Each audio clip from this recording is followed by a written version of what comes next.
Shalom, shalom, y'all. What's up? What's up? Shalom.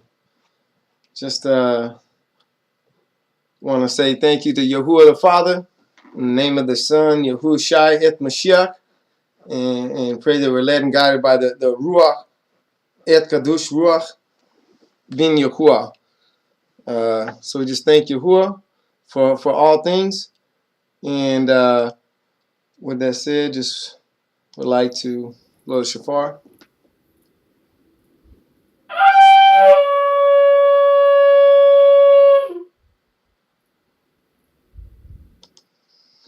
I'm nobody, not trying to be somebody, just of that one body of the Mashiach Yahusha. We're just talking about today is just talking about color. As a title says, you know, brown isn't black and red isn't white. And we're talking today just about when a color isn't a color. Have we lost the grip on reality, and are we redefining things? Are we redefining what? Are we redefining the truth that we're in? So I'm here on also. I'm streaming on YouTube. So I'm just doing this on TikTok really so that my lady can jump on and be on it as I teach. And for anybody else that wants to join and listen in or has questions or true insight as a believer in the Most High. If not, then, I appreciate you. But, we got to establish a foundation on light grounds. And then that would be on faith in the Most High. So we can start with that. Cool, man. So we just chilling. See who wants to talk about color. What is color? Right? Brown isn't black and red isn't white. When a color isn't its color is a topic. So if you have any input, like to come up and add something constructively and have some insight on colors. So that's what we're going to be talking about. Even review some colors. Talk about how colors are used in the context of the scriptures. Go over some words and meanings of colors and look at what different colors are based on a scriptural perspective. We're going to look, at rainbow, glass, color, the word color itself, right, or color, black, white, silver, pale, gray, red or crimson or scarlet. You have those different variations of red. Purple, gold, green or yellow. Sometimes go together. Brass, copper, right, or bronze, so to speak. Brown, blue, clear. There's variations of the color that all fit into what? The rainbow. Shalom, shalom. So what we're talking about is colors, and just saying, hey, do we have a grip on reality? Do we have a grip on what is and what isn't? Have we lost a grip on true identity of what a color is? And are we bowing as every man at this point, seeing what's right in his own eyes? Are we in that time? Shalom to you, brother. Shalom achi. Is man seeing what's right in his own eyes these days? Is that where we're at? Because everybody just has their own doctrine, their own school, their own theology. And there's an appearance of truth, but denying the power thereof, which is Yahuwah. And so they appear to have truth, but then they go off on their own. That's why you can't follow another man. You have to follow the word and Yahuwah only. Because if we're not following Yahuwah only, then we're going to lean to the understanding of another man and not to the understanding of Yahuwah. And that's why we get caught up.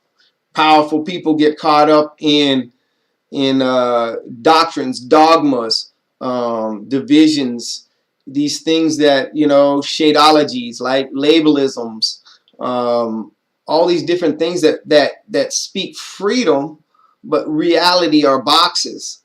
And And I get it. And that's why there's so much fight against people that don't want to be boxed in, right? Against those that want to box them in. And the only thing that we should be able to, we should box ourselves in is to the Most High, right? To Yahuwah, based on our own journey. In the box, so to speak, that he provided for us is the pattern of the tabernacle and also a temple. But first you have to deal with the tabernacle, which is a picture of the Son, statue of the Son. Before you can deal with the temple, which is a picture of the statue of the Father. All throughout the scriptures, it talks about the tabernacle and the temple, and then the spiritual temple that's in heaven, and the tabernacle of the temple, right? That belongs to the temple. You have to go through the tabernacle to get to the temple. And to even deal with Yahuwah's presence. So that's what we're talking about, is unboxing yourself and not being caught up in labelisms of color. Why does color describe a person? If we look in reality about the word color, right? Color itself, if you look in how it's used within the corporation that we live in, it's a fiction. You have the color of money, right? The color of laws. And then you have the color of man. They're all fictions. They're just things that are used by other men against other men to create a type of caste system. So you have, the color of laws, color of money, and color of man. And these things are, like I said, are created as ways that the powers that be, because the true powers that be, the powers, principalities, rulers of darkness of this world and spiritual wickedness in high places that Yah allows to be in place over this world. And we don't realize that's the true adversary opposed to other men. And so they use these so-called divisions against us as man or Adam, right? Because we all are Adam. We all came from Adam in the beginning, at the first Adam. There's a lot of commentary that go on in Genesis 1 and 2, or Breshit, Aleph and Beth, right? 1 and 2, the two chapters, because when you read it in an English presentation and how things are translated in the scriptures, you're getting a version of a surface story that's not necessarily untrue or a lie. But when you're reading Breshit 1 and 2 or Genesis 1 and 2 in English, it's a diluted version, not necessarily, like I said, being wrong, right? Because the Hebrew itself, each word has various levels of meanings of English words. And, all right, good looking, man. So it has various versions of English words, right? That we can break down. So what we do is we just take the English and run with it instead of saying, okay, where did this English word come from? And then when we're able to do that, then we're able to precept that word, and then we're able to say, okay, not only does this Hebrew word mean this Hebrew word means this and this and this and this, and it ties you over and it creates this light pattern, right, that Yahweh allows you to do. You have to have the Ruach. You have to have this to set apart spirit of Yah to be able to lead and guide you through that, or you'll get lost in your own mind. And that's what I think people have done, is they've got so caught up in the scriptures. Much study has made them mad, right? And then so what happens is now is every man's leaning, seeing what's right in his own eyes, right? Is that not the age that we live in? Right? Is that not the age that every man believes he's got the truth? We all do. Like, oh, I got the truth. I'm the one, right? It's a proverb. There's two, right? Because every man is right in his own eyes. Let's look at it. I think it's Proverbs 21:2. It's a couple spots, to be honest, throughout the scriptures. Yeah, let's go. It's Proverbs 21, verse 2. But let's look at Proverbs 21. Says, the Malek's heart, or the Malek Labab, or the king's heart is in the hand of Yahuwah. As the rivers of water, he turns it whithersoever he wills. Yahuwah sets up the kings and rulers of this earth. Those are the oppressors, right? Those are the true ones that are instituting systems that that we get caught into and we're a part of, that have existed for throughout time. There's these systems that you have to be able to exist in and exist out of, in a fleshly man and a spiritual man. But then your spiritual man should be guiding your fleshly man in the sense that it shouldn't be the opposite. And if it is, then you ain't got the set apart spirit. You got another spirit / spirits. And you got to let them go. And that's the problem when people get born again and you want to get into this word, is you got all these things weighing you down like a monkey on your back, trying to keep you from, your mind can't grasp a concept of swinging from vine to vine, because you're not true set in your own heart. You know what I'm saying? Because it says because you're caught up on the wrong things, and you got these other spirits that you don't want to let go. But when you let it go, you still got to feel in that void. You got to feel in that void with the word, because if not, it's going to come back with 7 of its buddies, more wicked than it is, finding you all nice and clean, and your state is going to be worse than it was when you first got born again. You're like, man, I have the word. What's going on with me? Because you didn't feel it. You didn't feel your life example, the spiritual man, to really truly manifest what's in the flesh, to make that change. And that's the problem, is we expect the change to be just in the flesh. Now it's got to be a change of your heart. It even says, the king's heart is at the hand of Yahuwah as the rivers of water. He turns it whithersoever he will. So check this out. People talk about free will. There's no such, you don't have a free will. You didn't give yourself your existence, so you can't make yourself exist. So you have no free will. You do have freedom of choice to direct the will that you've been given. And you can join that will that you've been given with Yah, the word, or with the world, the adversary. And that's what you choose. So then Yah's looking at your heart and seeing how you got what you got it entwined with. Your heart, because it's like a wheel and a spoke going through it, which is your will. And then around it you got five spokes, right? You have an axle going through, which is your wheel, like an arrow. And you have like a wheel going around, and your 5 senses are feeding to your heart. Your eyes, your nose, your mouth, your ears, and your touch. Those are feeding all your consumption. See, it's not just about consuming food, particularly. And that's what we try to make an argument of food. Food is, y'all set the laws on what is food and what isn't a long time ago. Why are we trying to read? That's another thing. We're trying to redefine what food is. Okay, you can do that.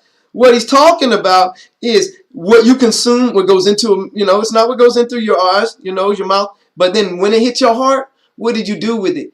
Did you repent, or did you dwell on it? Oh, you gave it habitation. You let it sit there. You pondered on it instead of saying, I repent, I see you, I rebuke you, I plead the blood over that, and deal with that and get rid of that influence that's coming through one of your 5 senses. It's happening. You can't avoid it. That's just the text. That's our life. That's the journey. So by understanding that that's what's happening, and that there are evil spirits and there's demon, whatever you want to call that, and that's Shadir, Shadim, Shairim, Shair, Shad, Shud. Those are the versions of what you would say a devil or a demon in the Hebrew. But we're talking about color. We're talking about how we redefine things. Because it says, verse 2, Proverbs 21:2 says, every way of a man is right in his own eyes, but Yahuwah ponders the hearts. So Yahuwah is pondering the heart of a man, right? He's pondering where we're at. We can hide it from everybody else, but you can't hide it from Yah. So why hide it at all? Why not just deal with it, get it right, and walk in his ways? Let his word be a light, a lamp unto your feet and a light unto your path. Order my steps in your word, Yah. That's how you should be. Verse 3 says, to do justice and judgment is more acceptable to Yahuwah than sacrifice. He even says, oh, because what does he say? Obedience is better than sacrifice. Rebellion is as the sin of witchcraft. What are you rebelling against? There's only one. You're only rebelling against Yah. And if you're rebelling against Yah, you're giving the adversary, the accuser, you're giving them case and just cause. You're giving them jurisdiction. And that's what's happening. There's the God, literally God of this world, which isn't Yah. Yah is Eloah, Elohi, Elohim, the deity of deities. God is an actual name of a deity, of the Babylonian deity of fortune and finance, deceiving the whole world, calling him Yah God, which is the biggest fallacy of the world. It's kind of sickening, you know. And I'm not judging nobody. It's because I used to call Yah God too, until I grew from a baby into a child, into a man, and I put away childish things and stopped talking like a baby and a child and started talking like a man and understanding Yah's name and His word and what it says. Right? You don't stay a baby. You don't stay a child. We don't have a complex. We need to grow up in the stature of the fullness of the Mashiach into a perfect man, woman. Right? The perfect man is who? The Mashiach Yahushai. You're not trying to grow up into the stature of a perfect, the preacher man that we look up to. No, that's not the perfect man. He's just somebody else going on that we should respect as an elder or whatnot. We can disagree without disrespect. It's just what's in your heart. You have something in your heart against somebody, you want to let it out. That's really what it is, the hate. Let's just keep going in Proverbs while we talk about this, unless y'all got a question or something comes up about color, because that's what we're talking about. Because in this world, color is a fiction. The color of money, fiction. The color of law, fiction. Right? The color of man, fiction. Yeah, it says we wrestle not against flesh and blood, but against what? Powers, principalities, rulers of darkness of this world, and spiritual wickedness in high places. That's what we're wrestling with. Not another man. We're not wrestling with flesh and blood. You're really dealing with yourself. You're wrestling with yourself. You're dealing with yourself. Your old man still want to sit on the throne and do what it used to do and do what it does, and it doesn't want to give up the throne to the Messiah, because this is what you got to do. You got to what? Grow what? In Mashiach, right? You gotta grow in Him so that what? He can grow in you. Once you gotta draw nigh to me and I'll draw nigh to you, is what the scriptures say. But once you do accept that gift of faith as a baby in the blood, man, it's on and popping then. Let's go. The race is on. The journey's on. You seeking your crown? What's your prize? Do you even know what your prize is? Most people don't even know what the prize they're seeking in this journey. And they think it's to dominate or rule over another man. What? Why you want to rule over somebody else? Rule over yourself. Let a man examine himself. Can't even, we want to be out examining another man. Like, look at this guy. You're like, don't judge me. I ain't judging you. Why? I got time. I'm too busy dealing with myself. I'm trying to make it to the new city, New Jerusalem, into the bride of Mashiach, into the wedding. As 11th, I'll be in the 11th hour. I'll be in the last. Y'all do what you got to do to me, but don't let me miss the bride of Messiah. Don't let me miss the wedding party as the bride. Do what you got to do to me, Yahuwah. That's how I pray. That's what it's about. There's a wedding that's going to happen. We're talking about future. Yeah, I'm talking about the future. So what am I doing now? Preparing like a wise virgin, putting oil in my lamp. Do you know how to even get back into the garden? Into Adon? You got to know how to walk back in through the cherubims. You got to be able to walk up and down through the 7 churches and go in and out and find pasture. That's what I'm teaching. You got to know all 7 churches, all 7 pieces of the furniture. You got to deal with all 7 angels. Because the script, go back and read Revelations again. Let's stop, reset. Go back and read Revelations again. And go see that it says unto the angel of the church. He's speaking and rebuking the angel of the church at first. That's how I start now. And I speak about this in my chapter 4 of my book. That's who he's speaking of. See, this dude just rude. You immature like a little baby, come in talking like a little baby, like a school kid that don't know how to control your types. You know, good for you, man. Good for you. Are you even born again? Shalom. Hey, so when we're talking about this, it's about stature, and it's not about the stature compared to somebody else. It's about growing up in the stature of the fullness of Mashiach into a perfect man. You know what I'm saying? In the one man. Because guess what? Not everybody gonna be that rib of the last Adam. That's why he's called the last Adam. His body is the church, right? So you some part in this body.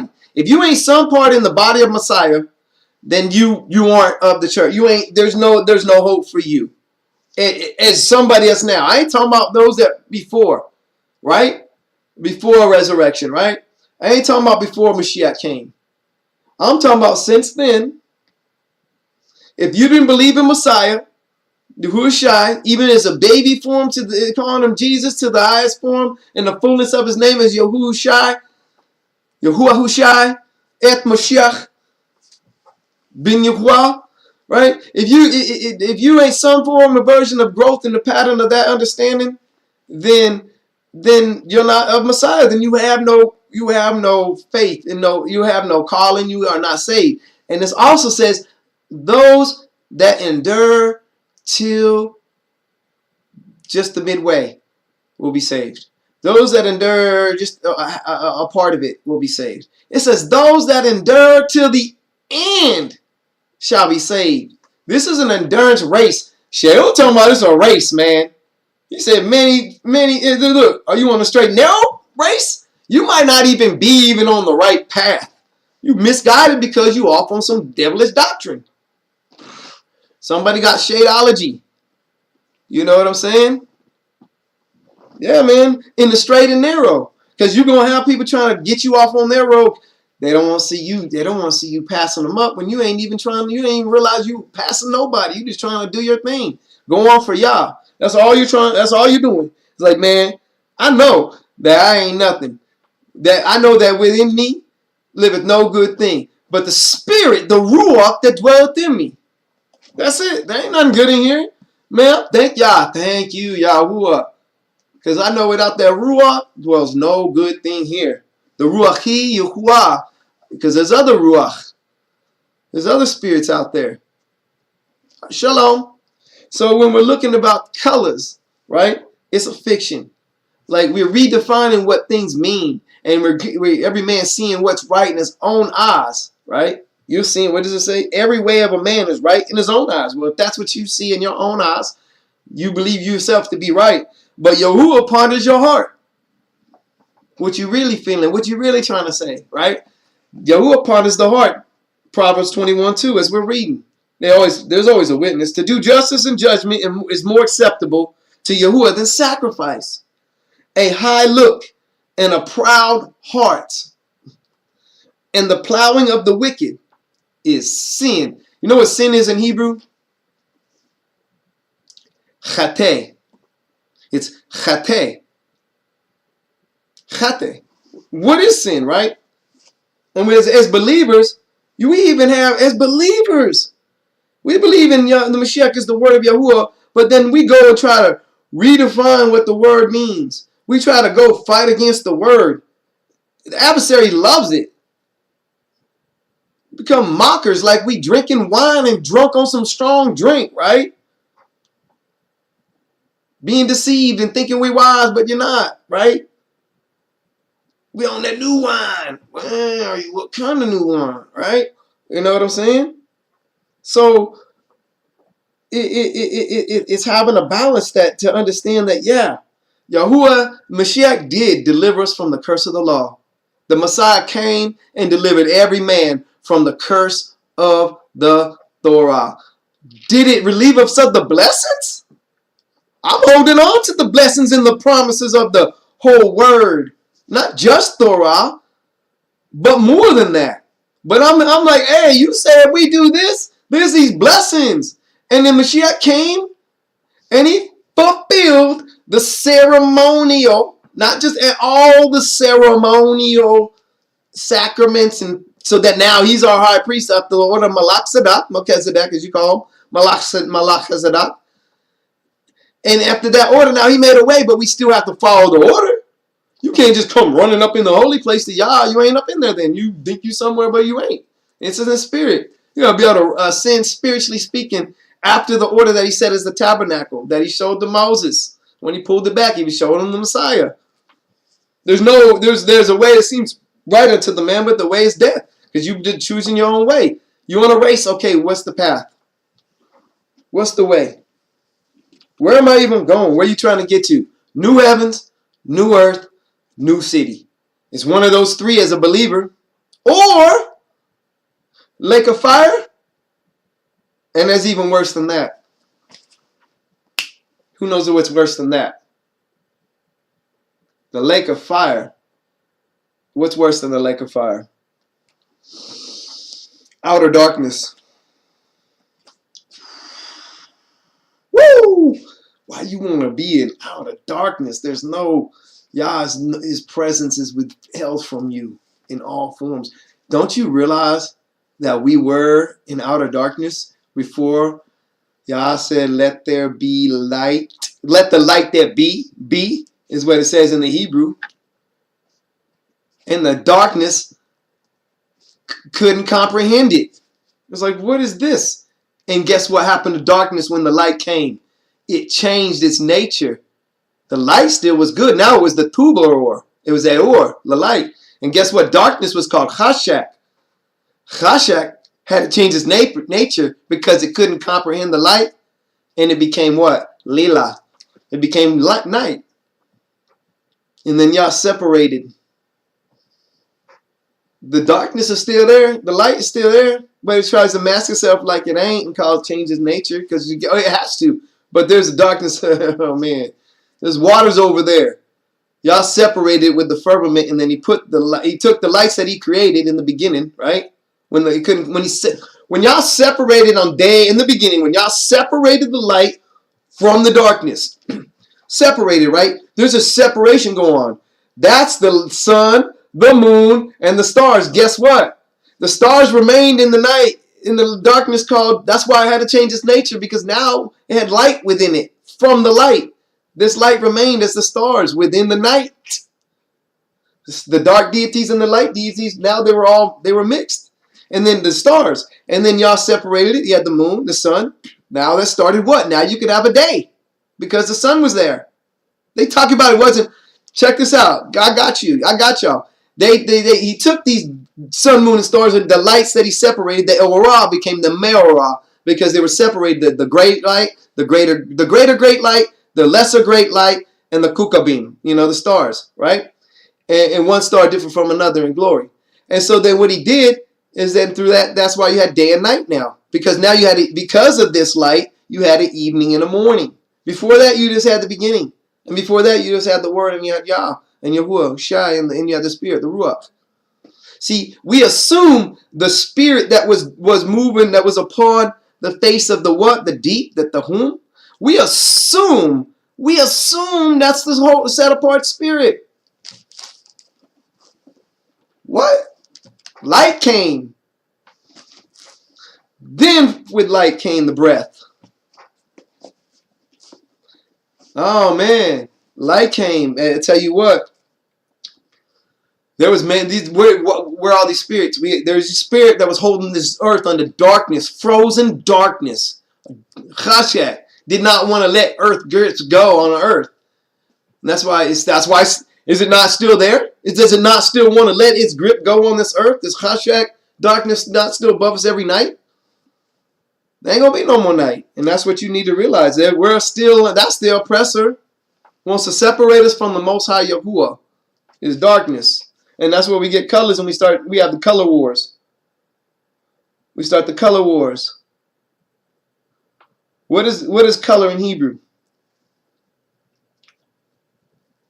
One word is taleh.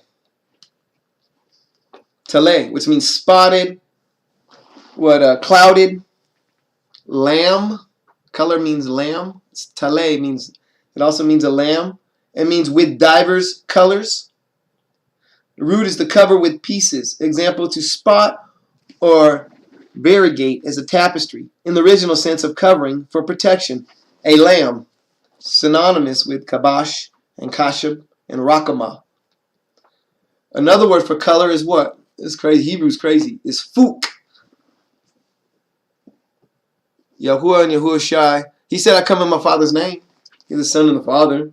The one's the Word, one's the mouth, one's the breath. Father, Son, the Ruach. There's no Trinity. It's just explaining, their operations. Is YaHUaH, YaHUaH, YaHUaH, YaHUaH, YaHUaHUShI, ATh QaDUSh RUaKh, YaHUaH, the set apart spirit of Yahweh. Yehosha et MaShiach, the Messiah. I say eighth instead of ha, because eighth is the all-encompassing. And if you see that word eighth is used in the beginning of Bereshit 2 times in verse 1, and they don't even translate it or transliterate it. They don't do nothing with it. They act like they're even there. I'm like, yeah, that's the aleph and the thu. That's the full aleph. The full alphabet is there. The eighth, the ATh Shamim, and the ATh Aratz. It's like, oh, hold on. What's going on here in the beginning? Because we already know before the beginning was the Word, and the Word was with Yah, and the Word, right, was Yah, because He was in His mouth, right? My words are within me, they're me. So, check this out. In the beginning, created the deities were created, the Elohim were created, the heavens, the Shemim, and the Aratz. That's what happened in the beginning. Before that, Yahuwah, the Ruach, and the Word, Yahusha were already there. He existed before the heavens and the earth were created. If you look in Proverbs 8, says it clearly, before there ever these things were, I was one brought up with you. It's the word of Yahuwah. Ultimately, overall, we're all trying to get back as one with Yah, right? We're all, right? But we do need to clearly make that separation. We can say they're one, but Yahuwah is Yahuwah, right? He's Yahuwah. Yahusha is Yahusha. But I agree. I like that how you have a separation there in the sense, though. Most people can't even make that separation. Praise Yahuwah. So let's keep reading with Proverbs 21. It's bringing out, because we're talking about color, right? Another word for color is in Hebrew is Fuk. Fuk. It sounds like a language of another language, maybe from an Asian language, right? It's called Fuk. It means fair colors, right? Or glistening, painted, painting, meaning to paint, dye, stibium for the eyes, right? Colors. Another word for colors is zabai. It means wet, but it also means diverse colors. And root means to dip into coloring fluid, a dye, right? A dye. We're all mixed up, to be honest. We're all fallen from the original nature. And that's why we get in these color wars in the color of things, which are all fictions. Because Yah's covenant wasn't one of that. Yah's covenant is what?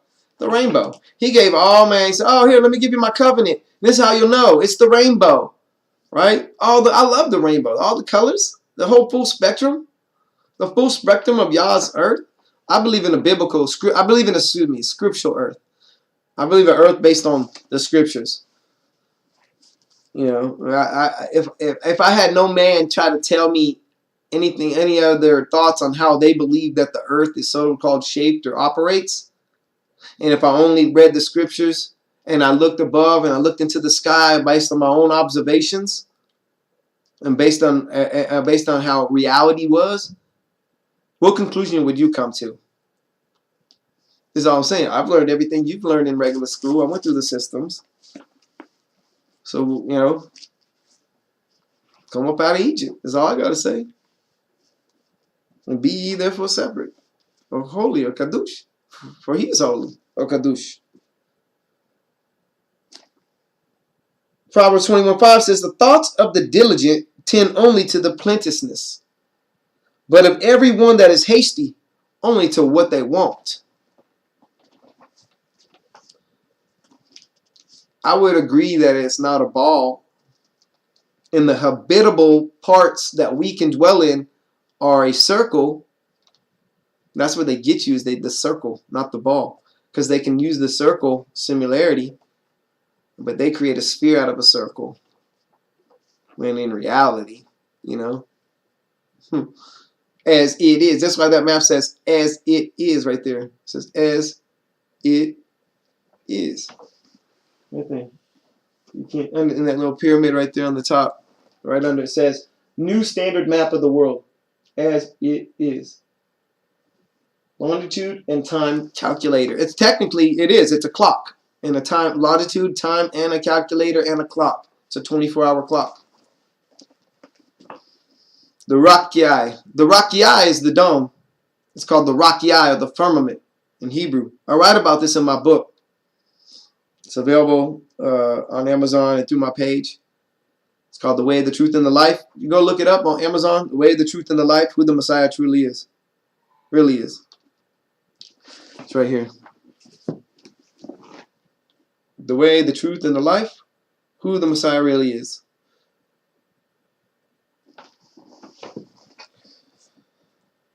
Verse 6, 21:6 says, the getting of treasures by a lying tongue is a vanity tossed to and fro of them that seek death. A vanity tossed to and fro that is hasty only to want. Boy, the word to and fro there, that's a mystery. Anytime you see this to and fro, most of the time, I make it an absolute that you're gonna see this to and fro. It's the adversary all up in it. Because look what Shaitan says when he's in Job. He said, "You've been running to and fro and up and down in the earth." You know what I'm saying? Like, oh, have you now? And then if you go look up that word to and fro, I believe azazel means to and fro. I write about that in my book too when I'm breaking down the adversary, because I break down the stature of the dragon, the serpent, the devil, and Shaitan. Because the dragon, there's so much to that, and the dragons that we don't realize that they were being. The dragons existed in various levels of creation, starting within the stars in the heavens, in the firmaments, in the waters, in the earth. To act like they weren't is deception. And then if you really go, if you study, if the stars, not worshiping them, but if you study as in the sense of our father Abraham looked and observed the stars without getting caught up and worshiping him, knowing that Yahuwah is the head of all things, is that most of what the world calls them are after serpent names or dragons or some type of those. And I break all those down, all the different serpents in my book too, because there's like 12 different names and variations of the word for serpent and where they get them from. And even the scorpions, the spiders, right? All those, I break it down and show it to the word breakdown on those. Just so you can see, and I group it together. Within the midst of creation, I believe it's in chapter 9, because I broke chapter 9 into 3 different parts. One is just talking about the beginning, right? And then the other one is as creation unfolds and understanding that who our adversary was and what was being laid out, because all these creations that were being created by YaHUaH with His word, right? He's saying these things. His word is going out, and then these Elohim and these deities, they began to think that they didn't need YaHUaH because they were empowered by YaHUaH to do what they did, and so they did their own thing. And that's where you get to where they're talking about, people think Yah's talking in chapter 1. These deities are saying, let's make man in our own image. And Yah's interjecting and said, nah, I'm gonna make man in my own image. And they say, oh, let us make man male, female.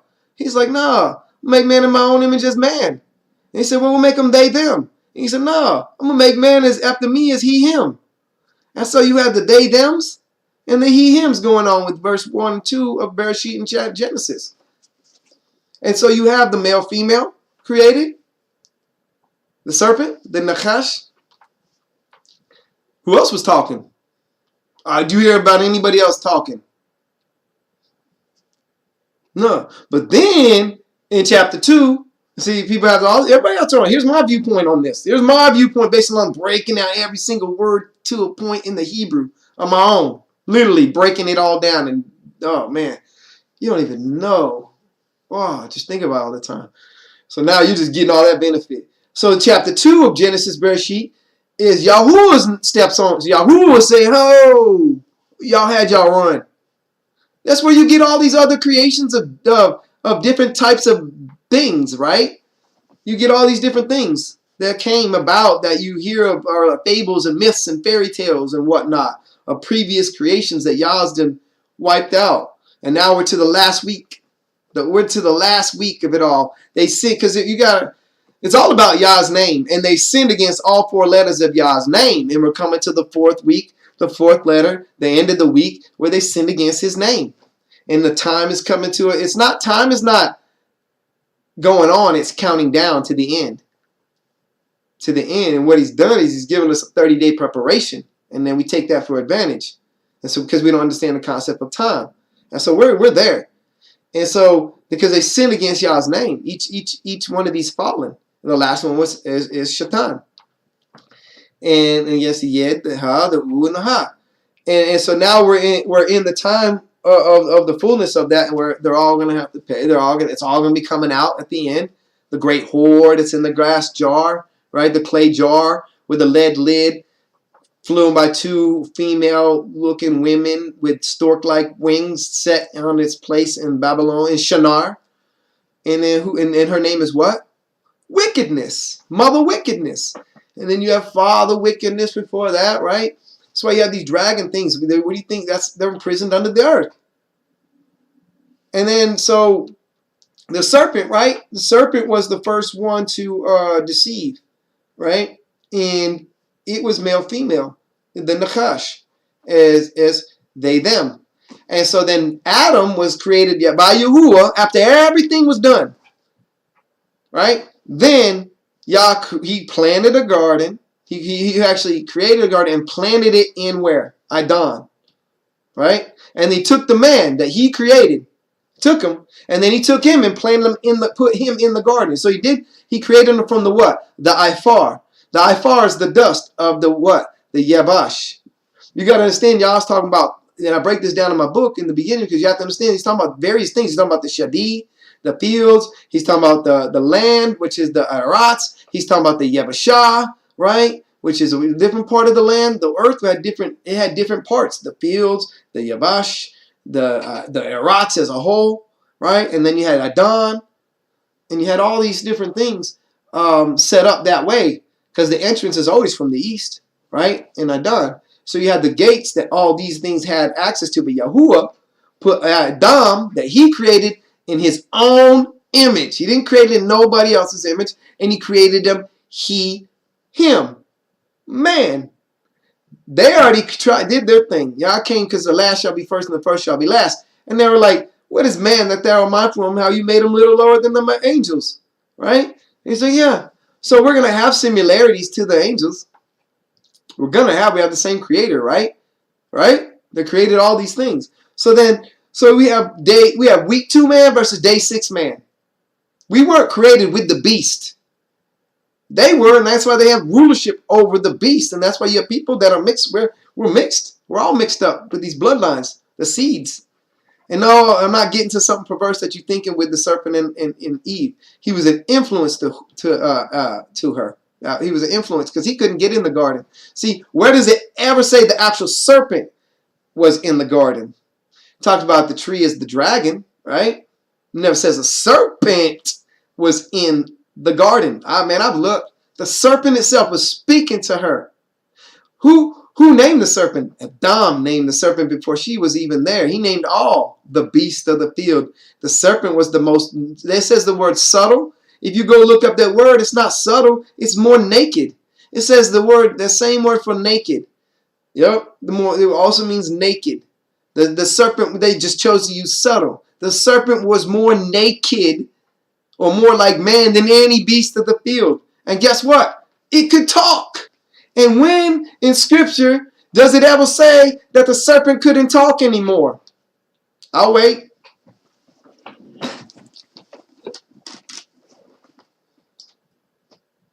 Where does it say that the serpent couldn't talk anymore? It never says that. Me and my lady, we talk about this all the time. I'm like, She's like, oh. I'm like, yeah, it never says it. It doesn't. It doesn't even say the serpent was in the garden. There was only Adam, Aish, and Adam, Esha. Adam man and Adam woman. And that was taken from Adam Aish, the rib, right? And they're the only two in the garden with the trees. And it was the only thing they couldn't do was eat off of one tree. Not yet. They had to get life first before they tried to experience death. And then the adversary wanted to beat them to the punch. Like, let me get them.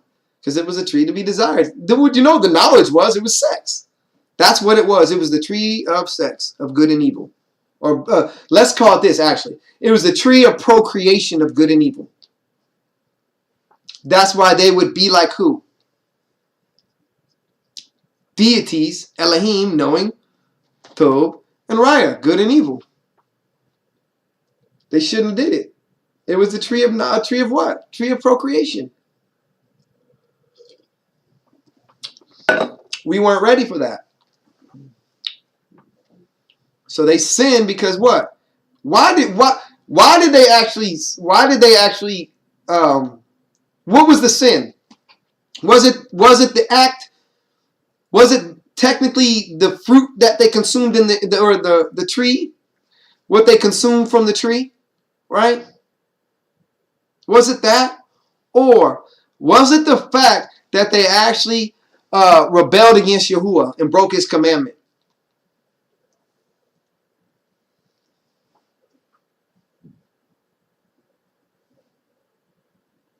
What was the true sin? The sin was they broke the commandment. Sin equals what? Sin is what? Transgression of what? The law. Whose law was there at this time that brought in sin? Yahuwah's law. And the only one he gave him was what? He had conditions, right? He said, hey, he said, don't eat off of this tree. Eat off all these other trees. Matter of fact, he told him, you can eat off all these other trees, all this other stuff. Do what you need to do. Don't eat this tree. That was it. Tended the garden. He didn't put him rule. He didn't put Adam Aish that was in the garden rule over all the animals and the birds and the seas and the air. None of that. That was the serpent that could speak that came over talking about, you eating off that tree? Did y'all say? Right? Tricking her up. He didn't come to Adam. He already knew what's up. Adam knew his nature. He's like, stay away from that one. The first thing she did was listen to the wrong thing. When you give ear to the adversary, that's your first move and fall. You slip into darkness by just giving ear to the adversary. Adversary isn't a man based on shadeology or none of that stuff. Because you got evil men of every shade of man. So it's about that heart. And that's what he's talking about. The way of man is froward and strange. But as for the pure, his work is right. It is better to dwell in a corner of the housetop than with a brawling woman in a wide house. Wait. The soul of the wicked desires evil. Proverbs 21:10. His neighbor finds no favor in his eyes. You don't love your neighbor, so check this out. I asked a question. Because people are like, we're not under the laws and the commandments and the Torah. Well, the word Torah, law just means, it's Torah, it just means law, right? And that's why you get the word, that's why they go against Torah. Well, that word existed before MaShYKh. So with this law, right, that they had, the Torah that they had from Yahuwah in the beginning was always just progressive. And as more as man sinned, the more Torah they had to observe, right? Because they kept doing stuff that he had to address. And so, but then not all things were to address man in his sin as a curse. Other things were just orders of nature, right? We know in our heart, right? You go punch somebody in the face, that's wrong. That's just something that you know is wrong.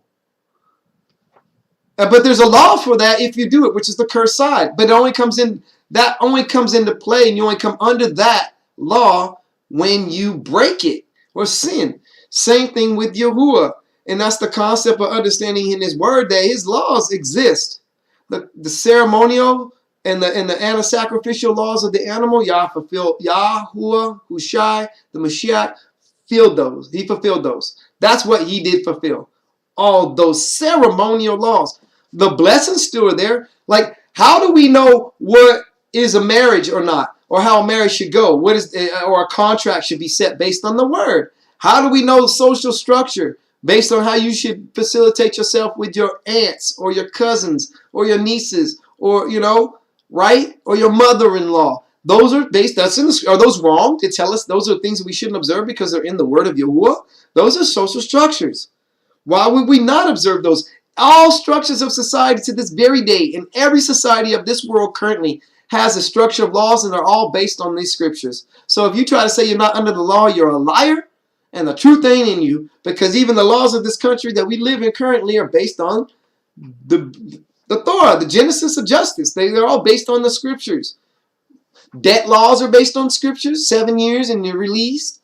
All that, man. So we got to understand that there's liberty in Yahuwah's word. When we look at it, it's not a curse, there's a blessing. And then not only that, he tells us how social structure, then there's also blessing side. Say, hey, if you do this, you'll get this blessing.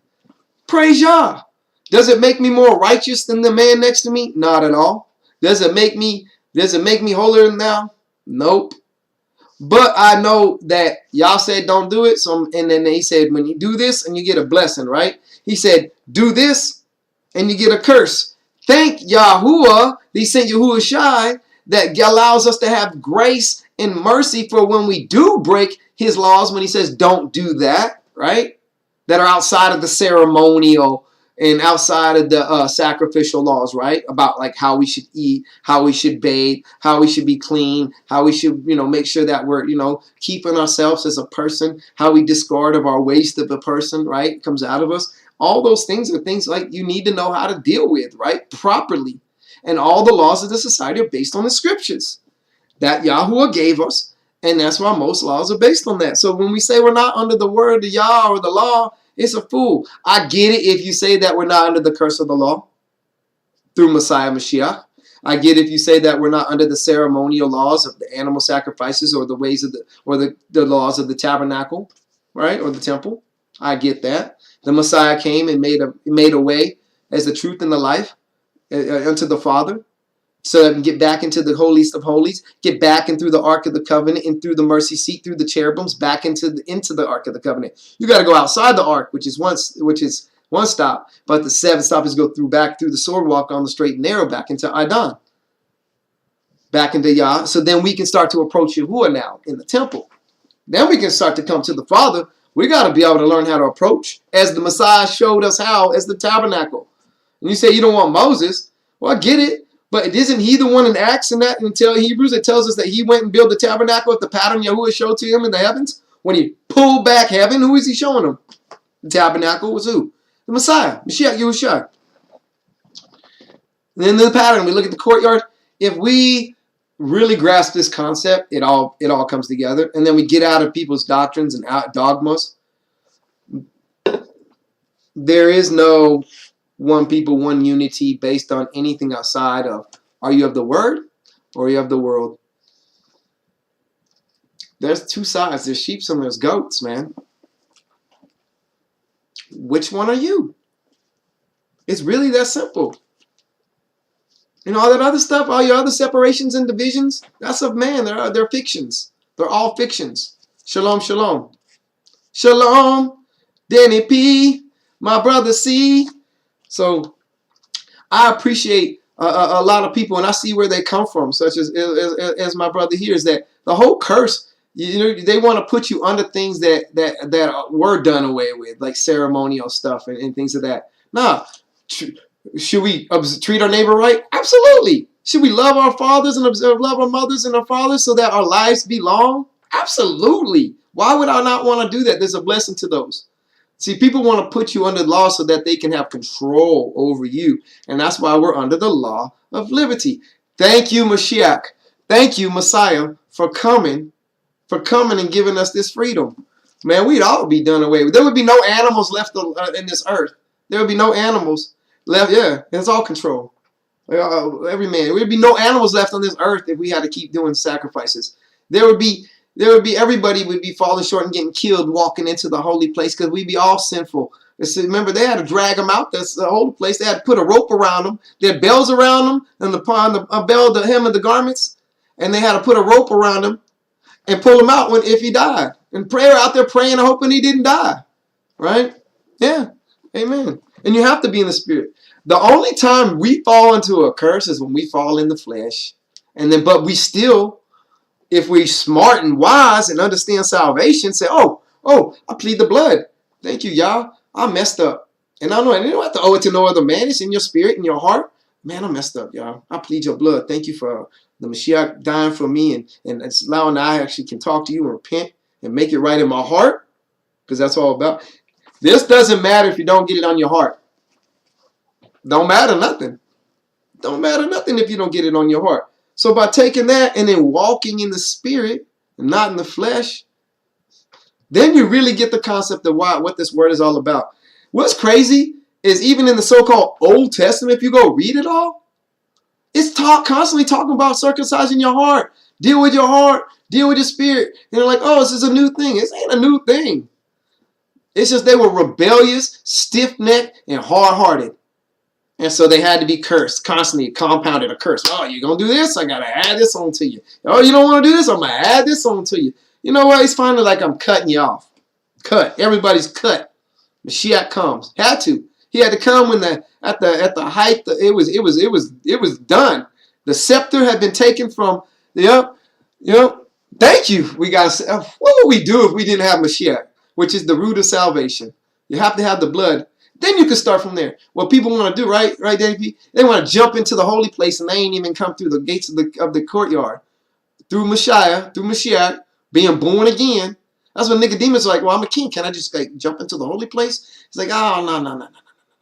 You got to come through this gate with thanksgiving in your heart and enter his courts with praise, right? Well, that's the whole point. And then you can enter into the holy place. That's why not everybody can go into the holy place.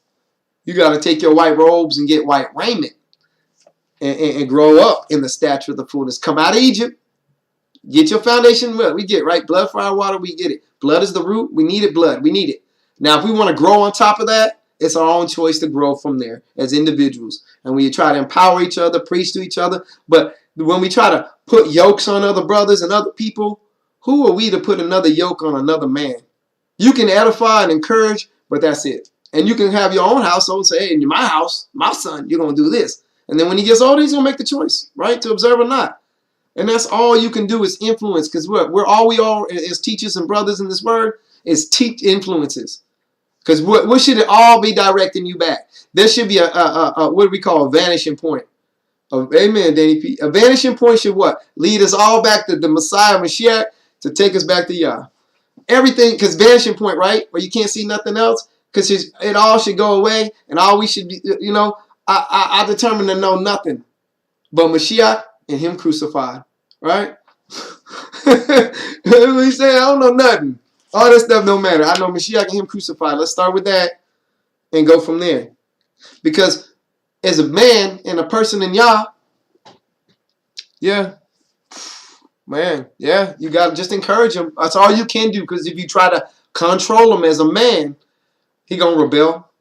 He gonna rebel. So you can just encourage him. And I'm learning that as my daughters are older. I'm like, all right, remember, I gotta switch up tactics, right? If something ain't working, you gotta try something else as long as it's right. And so, like, if I'm going the wrong way with my daughter to deal with her or something, or your son, you gotta say, okay, forcing ain't working. Let me try this grace thing that y'all gave me, right? Y'all gave me through the Messiah YaHUaHUShI. He gave us grace to be able to walk in his word and the power of it. Let me give this to my child instead of trying to always be the authoritarian all the time. Even though I'm going to maintain my principles and my things, I'm going to approach it different, represent it different. And that's what Mashiach did, is he came and represented the word as it should be represented. Yeah, and it was without sin. And that's what the whole point is. We try to put another man as a standard, like, oh, that brother's so holy, that brother's so righteous. We ain't nothing.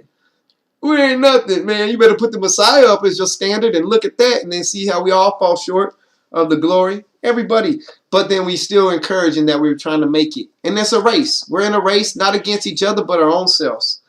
Appreciate all the comments and the likes, brother. You know I do. You know I support you as well. And the sister, all right, yeah. Your daughter, yeah. Oh, wow. Yeah. That's, all we can do is pray.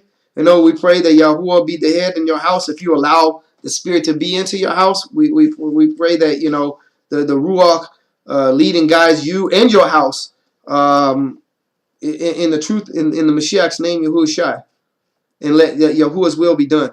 Amen. We can't, you know, we try to put a lot of things on it, but in the end, let Yah's will be done. When we try, because that's something I used to do. I used to have long prayers. I used to have all these things about what I think and how these things, and you know, it's like, and me and my wife, when we pray and we talk about things, this is that, and we're like, Yah willing. We end with Yah willing, and what we've been working on more so is to Yah willing, Mashiach's name, Yahusha. Amen. Right, with Jesus' name. How you want to say it, whatever level you're at, no judgment. Right, that's you. But this is how we do it. Right, and so because that's what we feel like we've grown to on our own without being again level than nobody else. And so, you know, that's just how it is, man. I mean, it's I'm learning and I'm growing too. So check this out. When the scorner is punished, the simple is made wise. And when the wise is instructed, he receives knowledge. So we have to teach people what's right and wrong, and I think that's what we get. Yeah, we have to have standards, but we don't need an authoritarian. We have Yah. Yah's you're gonna reap what you sow. You ain't gonna get out of nothing. And that's why and the whole point is you wrestle not against flesh and blood. And then when even when we get, you know, we get in the flesh when we kind of come at people sometimes, right? And we have to be like, all right, I'm dealing with either a power, I'm dealing with principality here, I'm dealing with the ruler of darkness of this world, a spiritual wicked in high places. So how do I battle that, right? Right, brother? Exactly. Relationship and purpose. You know what I'm saying? What is your purpose? And knowing what your purpose is as a believer. So you have to understand doctrine. You better have sound doctrine, right? Because you got to need to fight against powers with doctrine. Then you need to fight against principalities with reproof. Right? And then you need to fight against rules of darkness of this world with correction. And then you need to fight against spiritual wickedness in high places. Right? With instructions in righteousness, that the man of Yah may be thoroughly furnished unto all good works, rightly dividing the word of truth. Because when we get into too many things and we start getting out of the simplicities of the Mashiach, which I pray when I do the other studies, I was like, hey, Yah, keep me founded in you and your word and Messiah.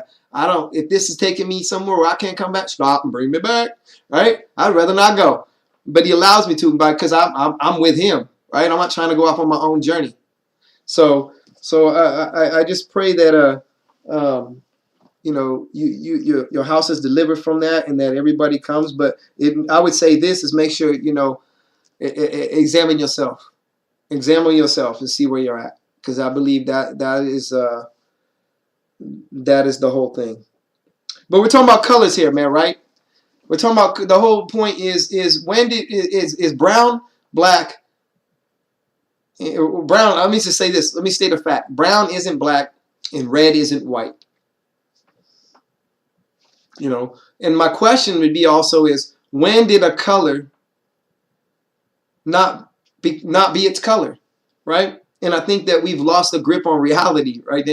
We've lost the grip on what is, and we're redefining. Every man is seeing what's right in his own eyes, and we're doing our own thing. Like, you can be wrong. Check this out. You can be wrong, but it's the intent of your heart. Are you intending to help feed his sheep? Are you intending to help edify man in his word? Are you intending to bring people closer to the Messiah?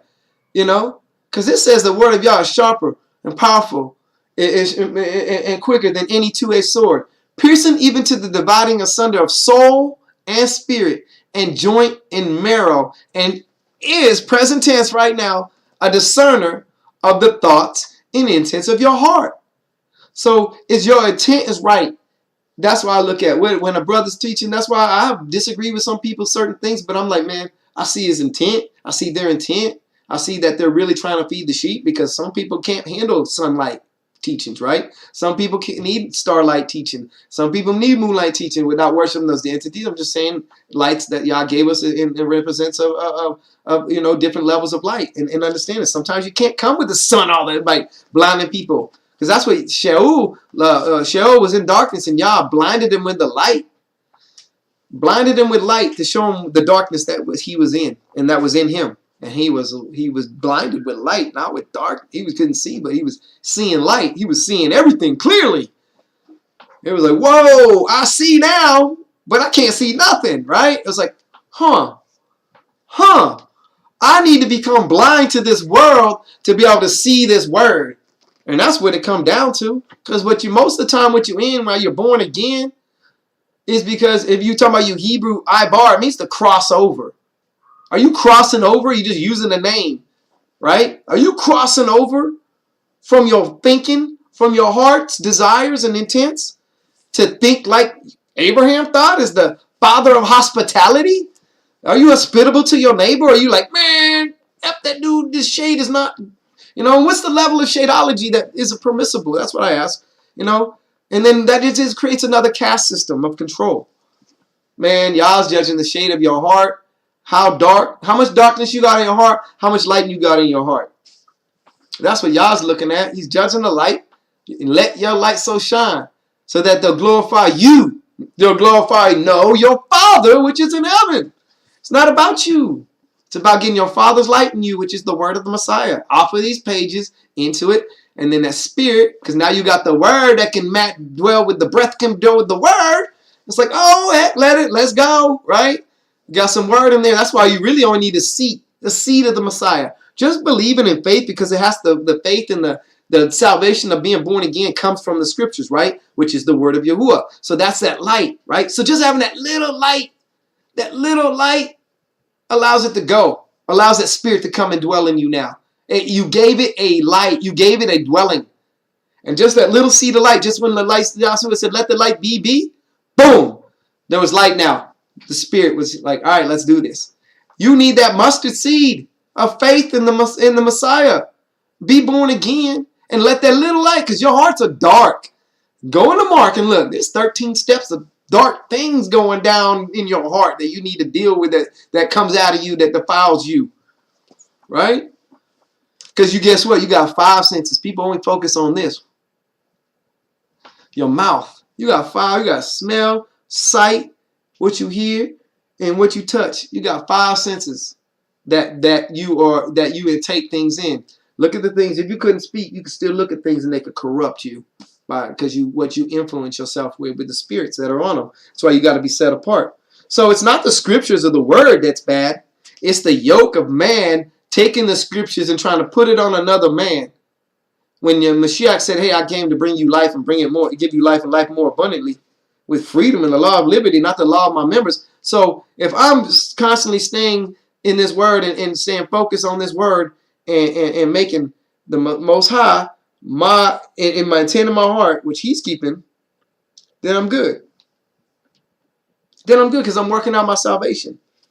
And I'm constantly repenting. I'm constantly coming to the altar. Remember, see, this is the thing about the tabernacle, is that altar, they would come every day to that altar offering up sacrifices. There's not a day that you cannot think that you can take off from dealing with the Most High, repenting to the Messiah, pleading that blood. There is not a day, saints, if you're a believer, that you can take off with repenting and pleading the blood of the Messiah to make sure. Because if you ain't got the blood and you're sinning and you happen to sin in your thoughts, what's covering you? You better plead that blood. Faith is right, but pleading it, dealing with it. Because if he said, don't let the sun go down on that anger, go make it right, and then come back then. We got to deal with the Father's creation. You know what I'm saying? That we sinned against, and then also we sin against him, right? So it's like we double sin. That's why he's like, go make it right with your brother, and then come back to the altar of your hearts and deal with me. Don't be having evil in your heart coming at me thinking you're going to get, we going to talk. Because all I'm going to keep doing is poking at that evil in your heart. You're like, and all you're going to be like, yeah, I can't even think because that evil in my heart you're pointing at, Yah. Exactly. Well, thank you, Yah. Because if he didn't love me, he wouldn't chastise me and he wouldn't point out the evil in my heart that I need to deal with, and I'd be deceived. But then people do. They ignore it. Like, I don't see that. And it's called cognitive dissonance. In the spirit, you're ignoring. Guess what now? Guess what's going to happen to you now? Now it's going to manifest in the flesh. And now you, yourself, because you chose not to live in the spirit and deal with it based on the Mashiach gave us a path to deal with, now you're going to reap what you sow. And when it come out in the spirit, flesh, you're going to have to deal with it in the flesh. And you put yourself under the yoke of the curse of the law because you didn't have faith in Mashiach to deal with beforehand. Now, out of ignorance, is that true? Yep. You can. There's that there. But when it's over and over again, that's something else. So Yah deals with. He has no respect of persons. He's dealing with people how he's dealing with each person based on the gifts that he's given each person. Because you got gifts and they ain't yours. You ain't do nothing for it. So stop being all prideful. Be humble. I love the zeal. Preach with zeal. Preach with passion. Right? Please do, because I love it. I love listening to it, because when somebody loves YaHUaH and their love is for Yah, it's really for Yah. It's not for other man. Let's unite in the flesh. That's what in John 5 when he's talking about you love a man more. He'll come and you'll love man and be a lover of man more than a lover of Yah only. Love YaHUaH only. Stop trying to be like my brother. We're so. It's like praise. It wouldn't know what I mean. Uniting under the flesh is what I'm getting at. Like saying that outside of the word we have some unity. Not for me as a believer. If you aren't in the word as a believer in the Messiah and understand that all people can be a believer in this body, regardless of the shade of their complexion, then there's something wrong with you and your evil of your heart. And I would say that you might not even be born again in your heart because you're in the flesh still. You missed it. You missed it. You missed the whole point of being born again. You missed it. What were you born? What did you do? Did you just say it? Say, I believe in the Messiah? No, it's deal with my heart, y'all. I believe that. Please come into my heart and deal with the sin that's on me and start to show me what I need to deal with. And I plead your blood. And then you deal with that instead of start saying, okay, I'm born again now. I got all these rights that belong to me, and I'm owed this and I'm owed that. You ain't got nothing. You're a servant before you come a son, before you come a wife, before you come a mother. You know what I'm saying? Before you come a bride, before you come a wife. You got to grow up in the stature as a baby. You can't just jump from a baby to an adult. That's what, look, your kids want to do it too. Like 13 going on 20. No. You're growing. Stay where you at. Be where you're at on your journey. Let Yah allow you to walk and run as he sees fit in this race against yourself. So color. I have a lot of people that could have jumped in here and talked about it, get on it. But in reality, it's a comedy. You know what I'm saying? It's a comedy going out there. It's a sad comedy, a satire. And look at the word satire. Guess what that means? A devil. A fawn. Look, even the satire, because it's a sad comedy about people who are out there bought up in these doctrines and these dogmas and these divisions and all these denominations that create birds of a feather flocking together, and they're all flying the wrong way to hell, because if you're not flying towards the Messiah in unity and let him separate and divide up and let him raise you up as he sees fit, let him call you up as he sees you growing, you can't make this happen. Everything's named after the deities and the fallen. They mix it, the world in the world, not in the word. But that's why I share it in my book. I talk about it in the book. I break it down. It says you need to know your adversary, but you shouldn't glorify him. Technically, and you shouldn't even name him, but I do show the names of the deities that are used in the book, so you can see how they use those modern English, those names, and how they're really pronounced in Hebrew and how they're actually used modernly. It's all truth is represented. Just want to say I'm thankful for we got a lot of struggles and nothing bad, but just the adversary tries to come at you. And me and my wife have been battling it, like dealing with it, and because change is the biggest thing that the adversary is going to battle with, and we sometimes you're going to make the wrong choice and change, but it's about fixing your wrongs. And I just want to thank y'all for my wife help. Like, we made some decisions, but we realized, hey, maybe this isn't the best decision, and it's hard because you're worried about what others are going to think. We're like, we don't care. Y'all's leading and guiding us to this path, and we made that decision. So I'm thankful for having a strong woman, so that my kids aren't affected in a negative manner. Because if there's division in your home like that, your kids can be negatively affected in a real strong manner. So, and it's hard. It's hard, but it's all about peace and shalom, and that's what you should be seeking always. And always, it's just a thing. But The whole title of the show, right, is brown isn't black and red isn't white. That's a fact.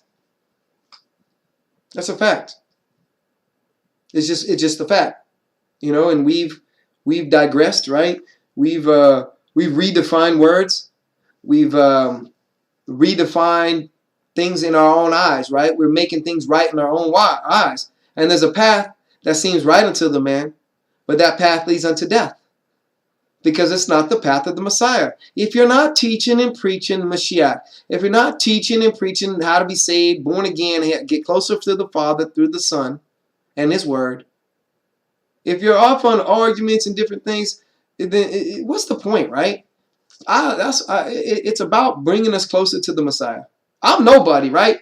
I'm nobody, not trying to be somebody, just other one body. That's why my family, that's our ministry's motto, is because we ain't filthy rags. Consider all this filthy rags in the flesh, no matter how dark or light my shade or complexion of my flesh is. And even Titus 3:9 says, don't be getting, those are foolish conversations. So if somebody constantly wants to talk about that, it's a foolish conversation. What they do is they use color to control, because it's a fiction. They're like, oh, well, you can control the narrative within a fiction because it's not the truth. And so what they do is they use color, you know, and the color of things. Color of money, it's a fiction. There's nothing backing the money right now. It's a color of money right now. There's no gold and silver. It's backed by the good faith of the credit of the U.S. government, right? And then you have the color of law. Well, those are not technically true common laws of nature. Those are statutes, you know, ordinances, all those different other things outside of true laws that apply to all man, no matter what, which are based on the scriptures. And, you know, and then you got the color of man, which is another thing that they use for divisions. You know, and they create all these doctrines about how that came about. Well, what the whole problem is we don't understand the root of creation. And how the whole battle is that, hey, there's these deities, these entities that y'all created that have fallen, that are against us, which are also His creation. But we're made in His likeness, in His image only.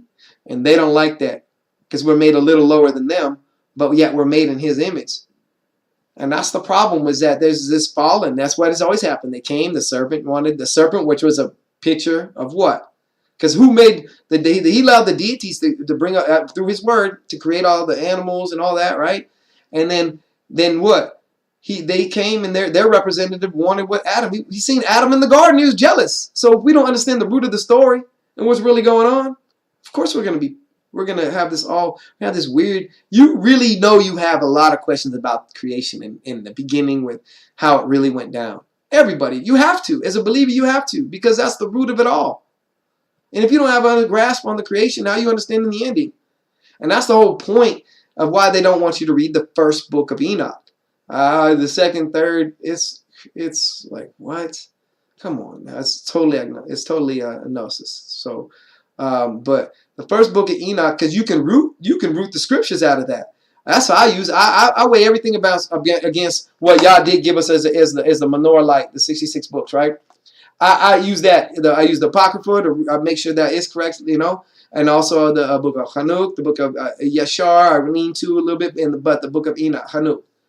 So the book of Hanuk or Enoch, the first book, because it matches up with John's revelations. It matches up with what was happening. It matches up. It doesn't. It's not diametrically opposed, but fills in the gaps to understand what was going on and how color was created and how it was the vision. A color is a thing of the angels.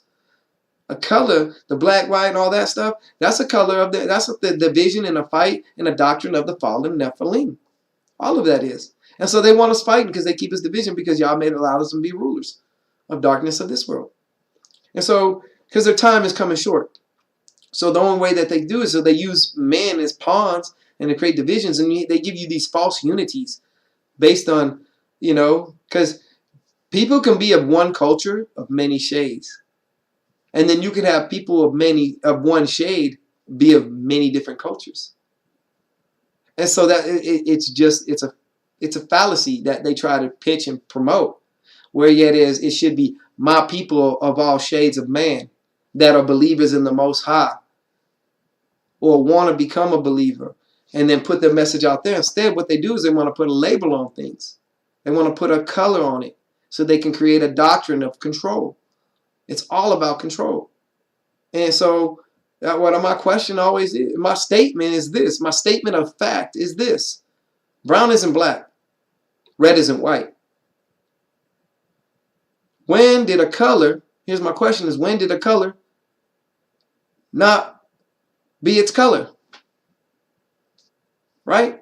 That's my question that I put out to people.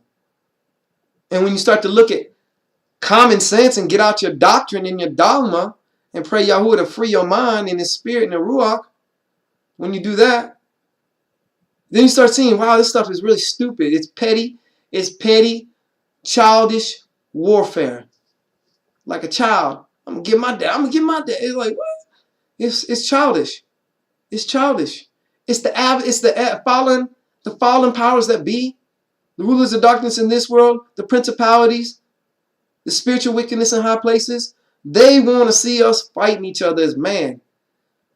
It's always been this influence versus this influence. The word of YaHUaH versus the world of God. And I say God because God, that very name, is the Babylonian deity of fortune and finance. Fortune is tied to Venus, which is Shaitan. Come on, man. And then you can tie that to Baal God, Lord God. Come on, man. They got you deceived. Why, when we know that? And I'm not judging nobody because I call them God too. Straight up. I sure did as a baby, and I spoke as a baby. And as a child. But when I became a man, I put away childish things.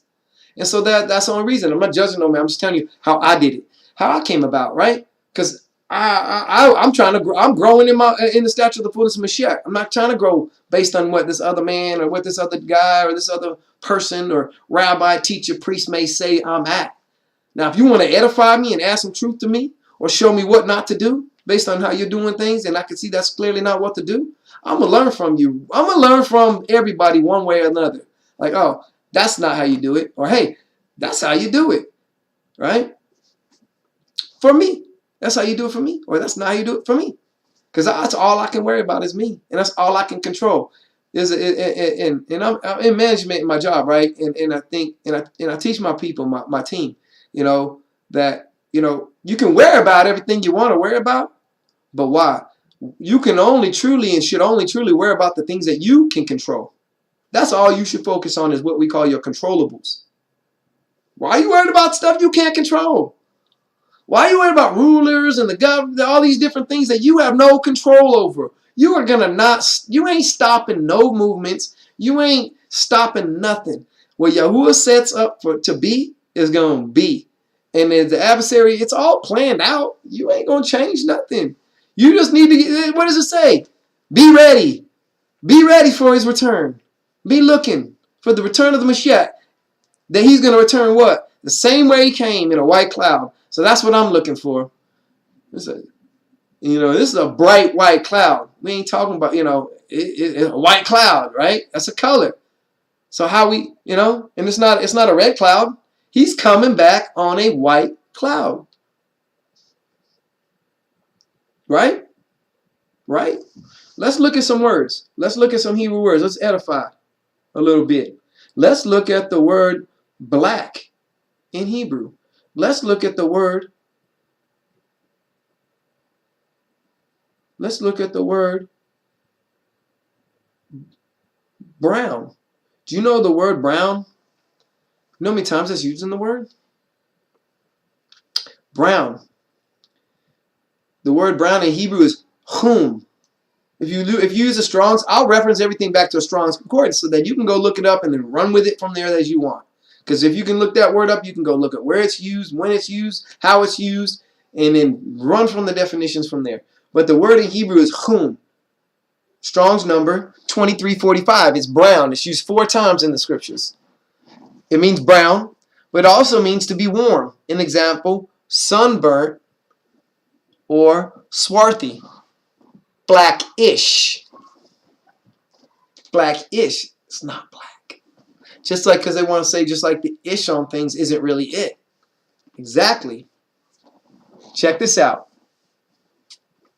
Let's look up the word brass and copper, or some would say bronze. But if you try to go look up the word bronze, you're not going to find. You're going to find brass or brazen or copper. So this brass, that they try to make it brass. Let's just see what the word brass means, okay? Let's just not put my spin on it, because we redefine stuff, right? So let's just see in the Hebrew, in the scriptures, this word. So brass, copper, right? One word is nachush. I'm telling you, man. How do you say serpent in Hebrew? Nachash. How do you say brass in Hebrew? Nachashath, of the serpent. All right, let's keep going here.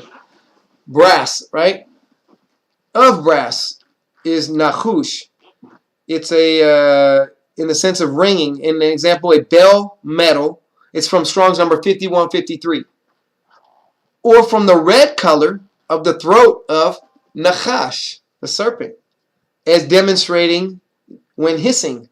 Coppery, as in example, hard. Nahusha or Nahasha is brass 7 times. Strong's number 5154. Also means steel. Feminine of Nachush. It means copper. The word Nachash, which is what? It's the serpent. Yes, it is. Well, yes, it is. It's Strong's number 5170 through 5176. It's all those. The words Nachash.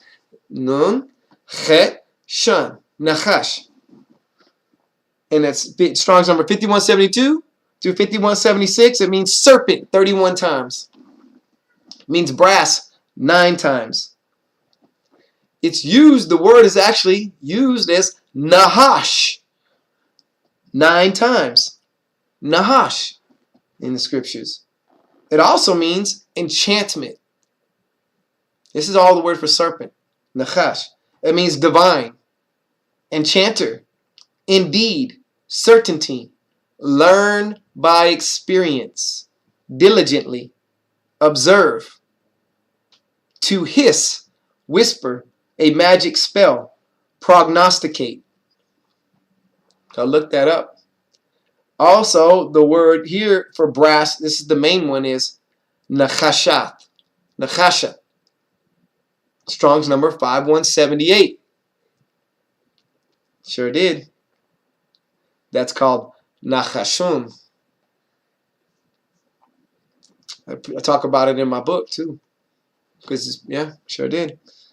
It's part of the serpent. We're talking about the color, the brazen serpent, right? The brass serpent. We're reading about what he had there. Nachashat is brass. But then we can see how the Mashiach became our judgment. He was the one that was lifted up on the cross, on the stick, on the staff, on the tree. He took the curse upon for himself, right? Brass 103 times. It also means brazen 28 times. Fetters, chain, copper, filthiness, steel. For Nachush, which is 5154, it means copper, hence something made of that metal. An example, a coin, a fetter, a base, as compared with gold and silver. Nachash. So that's what brass and copper is. So we covered brown, brass, and copper, right? Let's look at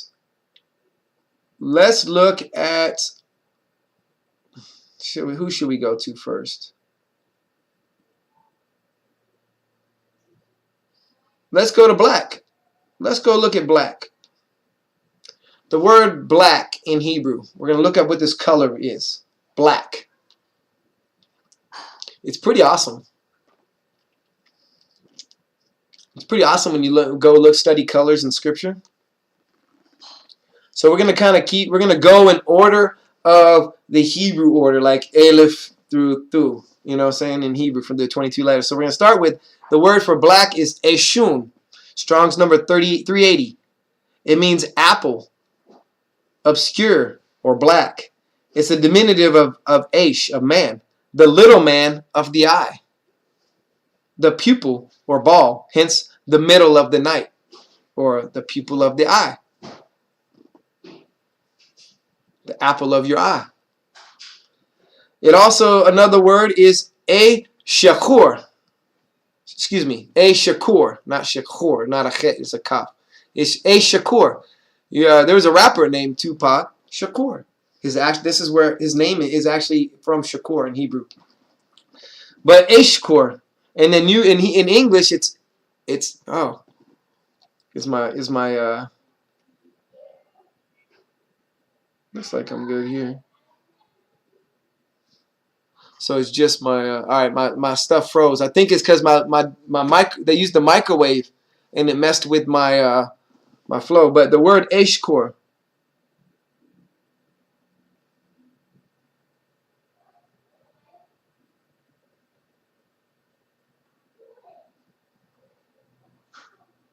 oh yeah, I'm over here. So Ashakur, it's number 806. It means Ashur. A-S-H-U-R. So Ashur, right? From Aish and Shakar, which Aish is fire. So it's black fire. Because it also means black. Ashkor. He was a Yesharali, a Hebrew, an Israelite. And it could also be from Aish and Shakar, or Shakur, which is black man. So this could be either, it could be a little bit, so if they use because sometimes when you were the Aish, they would drop the Yed. So I'm just saying, Shakur, right? Because you want to be able to see things in Scripture. You want to be able to see words, right? Where these things come from, right? Another word for black,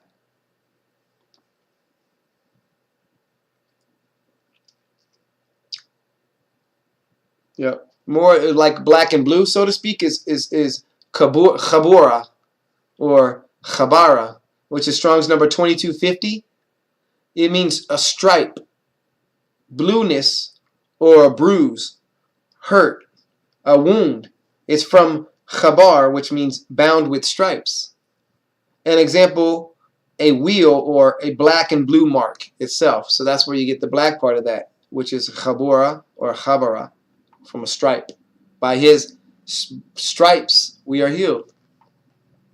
Another word, and I added this into black because it's blackish, because I didn't want to keep it out of there, is chum, which actually means, chum is Strong's number 2345, which means brown, means to be warm. An example, sunburnt or swarthy, blackish, as it says in the Strong's. And the word is chum, Strong's number 2345. Another word is chashak. Chashak. And it's Strong's number 2820 through 2823. So we're covering the color black. It means darkness, dark, darken, spare, keep back, refrain, withhold, reserved, obscurity, a variant, an aswaj, blacker, dim, forbear, hide, hides, hold back, keep, mean, night, punished, withheld. It's a prime root to restrain or refrain, by implication to refuse. Night, it means to spare or preserve, also to observe.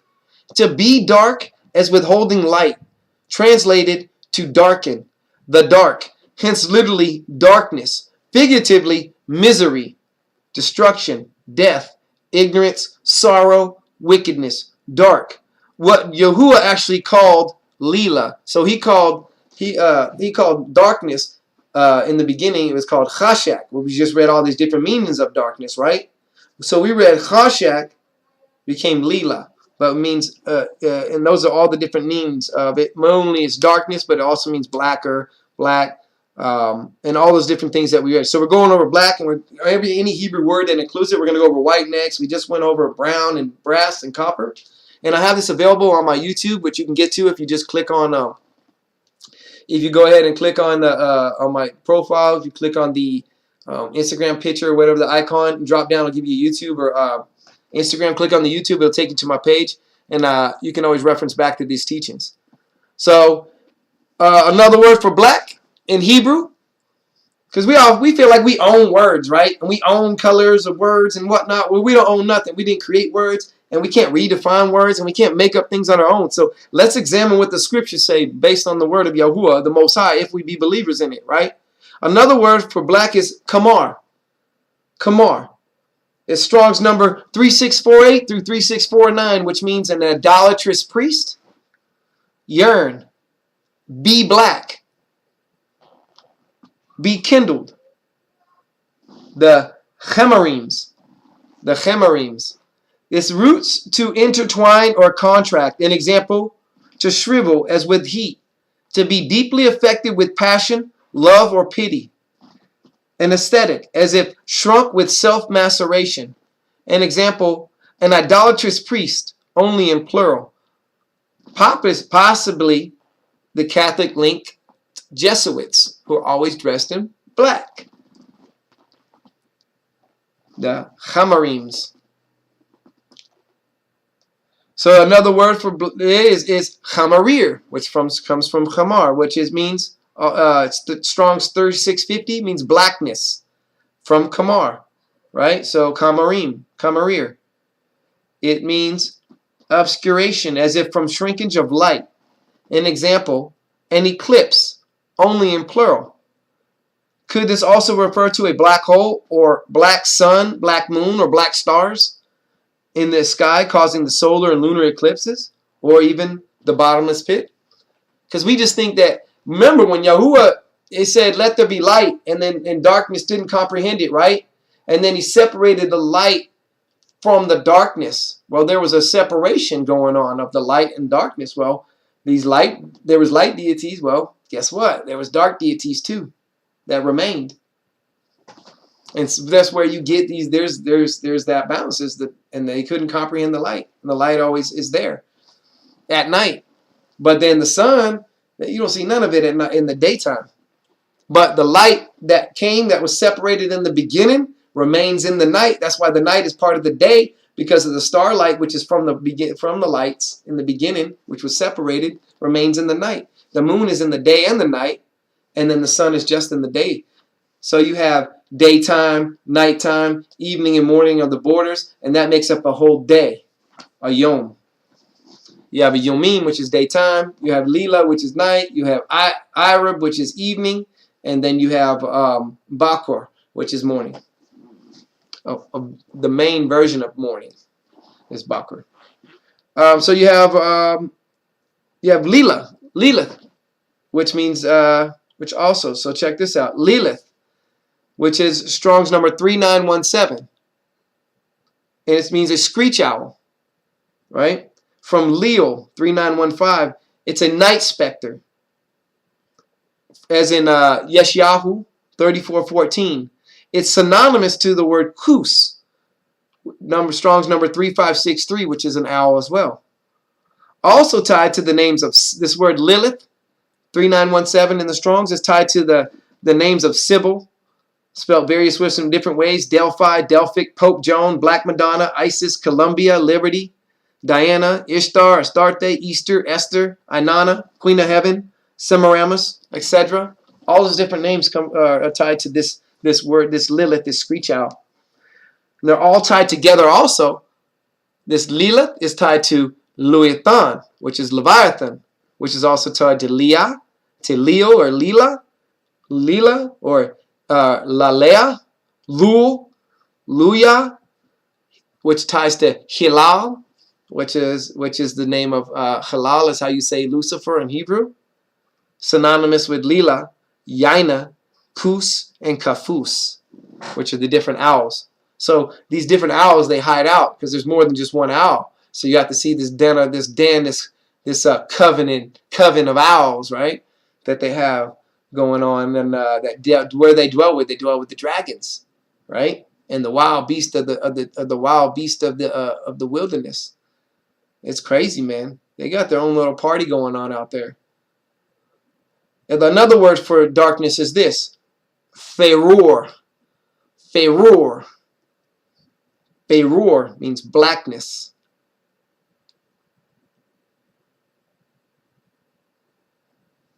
Looks like my internet keeps going in and out. Let me check. Looks good over here. It's TikTok then. Yeah, they keep doing it. It's TikTok because my stuff look good over here. But the word for darkness, the last one, one of them is blackness, is feror. Strong's number 6289. Right? Strong's number 6289 means blackness. It comes from the word fair, 6286 through 6287. This means to be illuminated. An example, a glow. As a noun, a flush of anxiety. So this word blackness is an illuminated blackness. An example, a glow. Another word is shachar or shachor. And that's why I was saying Tupac shachor, right? Shachar, however you want to say it. This word means morning too. It means morning in Hebrew. Remember when it says Hillel ben Shachar, or you would say Lucifer, son of the morning, right? Well, it really says in Hebrew is Hillel ben Shachar or Shachar. Well, do you know who Shachar is? Shachar is a form of the member. Yah created these entities, and Shachar is a form of the morning, which it says he's of the morning stars, and they sang, right? There were 7 of them, and their sisters. Oh man, they call them the 7 sisters, but are they? Either way, this word, let's read what this word means in Hebrew, right? It means this word shachar or shachor, Strong's number 7835 through 7838. It means morning 12 times. It means black, day, early, seek. It also means day spring, light, rise, shahar. It actually has the name in there. Seek, diligently, betimes, or that means before. Through the idea of the duskiness of early dawn, to be dim or dark in color. To dawn, example, figuratively, be up early at any task with the implication of earnestness. By extension, to search for with painstaking. You can also look up the word Shechor or Shachor Abi Halal, which is the father of, as I just mentioned, of Lucifer. Shachar means black, early morning, day spring, is of the Bakhar. So it's part of the morning. Remember, the full morning is Bakhar. So Shachar is part of the Bakhar, but the dark side of the morning as a whole. Because Bakhar, the early morning, is daybreak. Oh man, they don't want y'all to get this. She's freezing. Yeah, I do believe I talk about this in my book, but just a different way. Yeah, I do talk about this in my book. Let me shut some things off because I'm getting notifications, and it's for my job.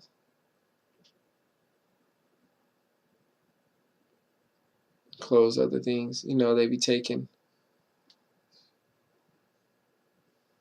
Some things take you, you know. All right, there we go. We're back. All right, yeah, this is in my book. Praise Yah. So this word. So we just covered all the different words for black, right? We covered brown, black, bronze, brass, copper. Let's look at white. Words for white. And it does. So what you'll see is people have taken things that might be ish, and they've made an absolutes out of them. Just because something is white-ish doesn't, or has red-ish to it, doesn't make it red, doesn't make it white. You know what I'm saying? So we have to watch out on the ishes, right? As we know. So the word bahat. The word bahat, Strong's number 2923, means red marble. Its root meanings to glisten, from white marble or alabaster. And my connection keeps...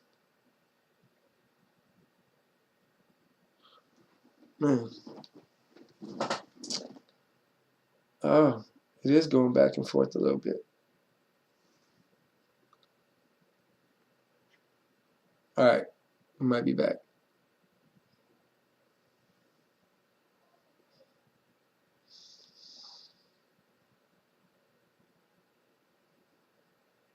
So definitely looks like we're having some connectivity issues here. So hopefully you guys can hear me. I can hear me. So let me know if you can't.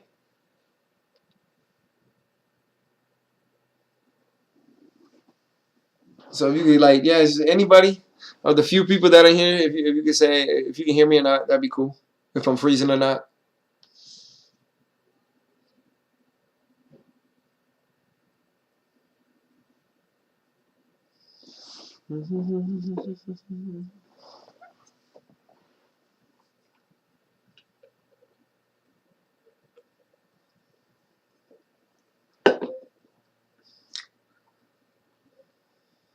All right, or alabaster.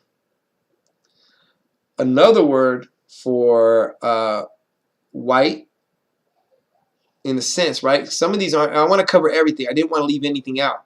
So we can see that some of these are freckled spot. Its root meaning to be white, like a white scurf. A bohawk is a harmless eruption of the skin, a pimple. So that's what you would call a bohawk, a freckled spot, a white scurf, right? So there's variations of how white is used and done. Same thing as black. We can't try to make absolutisms out of colors and apply them to man based on what colors really mean, right? And that's how these foolish doctrines come, these devilish doctrines come out because of that. So another word for white is boots. Like you would say boots. Strong's number 1000.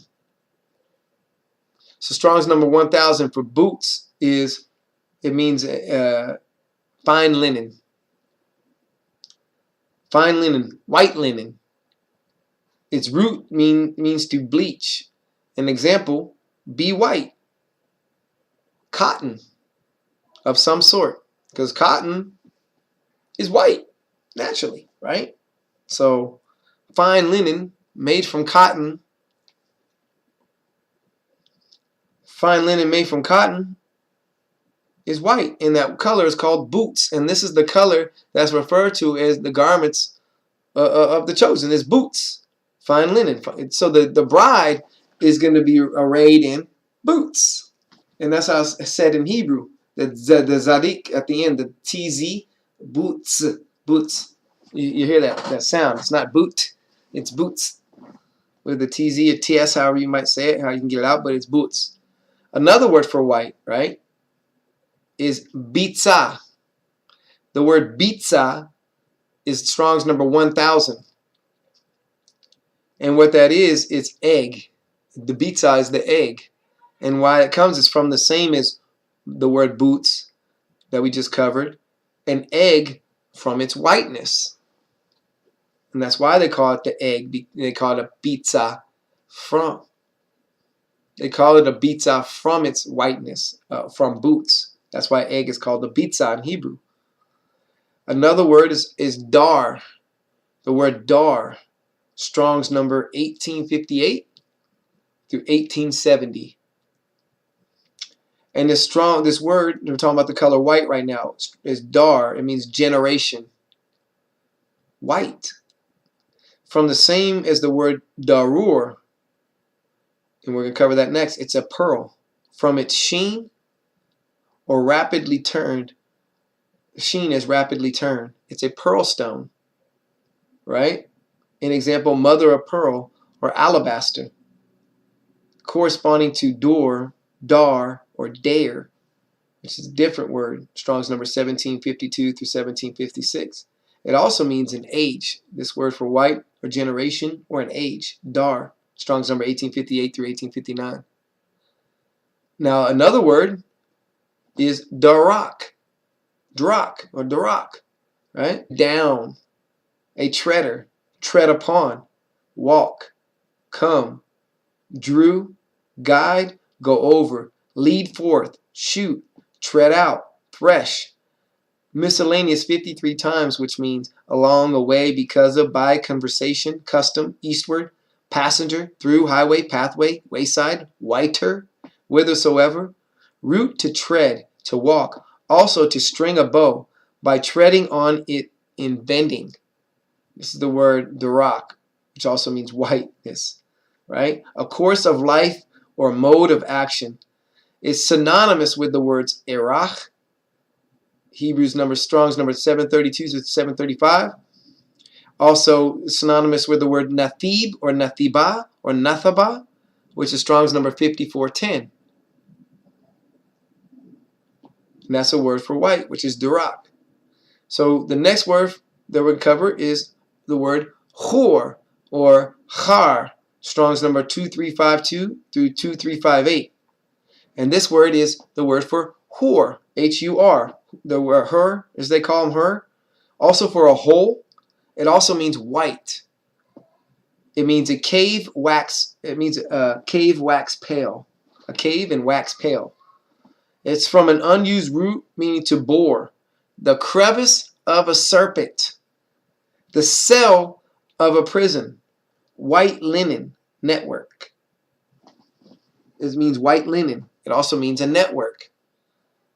Synonymous with a cavity, a socket, a den, to blanch, as with shame. So this word hur or char is a hole or a den, and the name is hur. The name of a person was, or the name H-U-R in the scriptures. You can look that up. Hur. Another one is horam, or haram in English. It's from hur or char, we just looked up, and it means whiteness. An example, noble or churim, the name of a Yisraeli, and two Syrians. They were called because they were white, of whiteness, right? Two Syrians, or Syrians, where Abraham came from. The word char or hur, which is Strong's number 2715, means noble. It's from charar, 2787 through 2788, means white or pure from the cleansing or shining power of fire, compared to hari or huri, 2750 through 2753, hence noble in rank, right? Let's look up the word hari or huri. 2750 through 2753 mean in English, how they say it in the scriptures is hori, H-O-R-I, right? It's also a Horites. So this is one of the this is Horites, how you say that in Hebrew. Fierce, great, Horims, heat, white. From Chara, or from Chara 2734, a burning, an example, intense anger.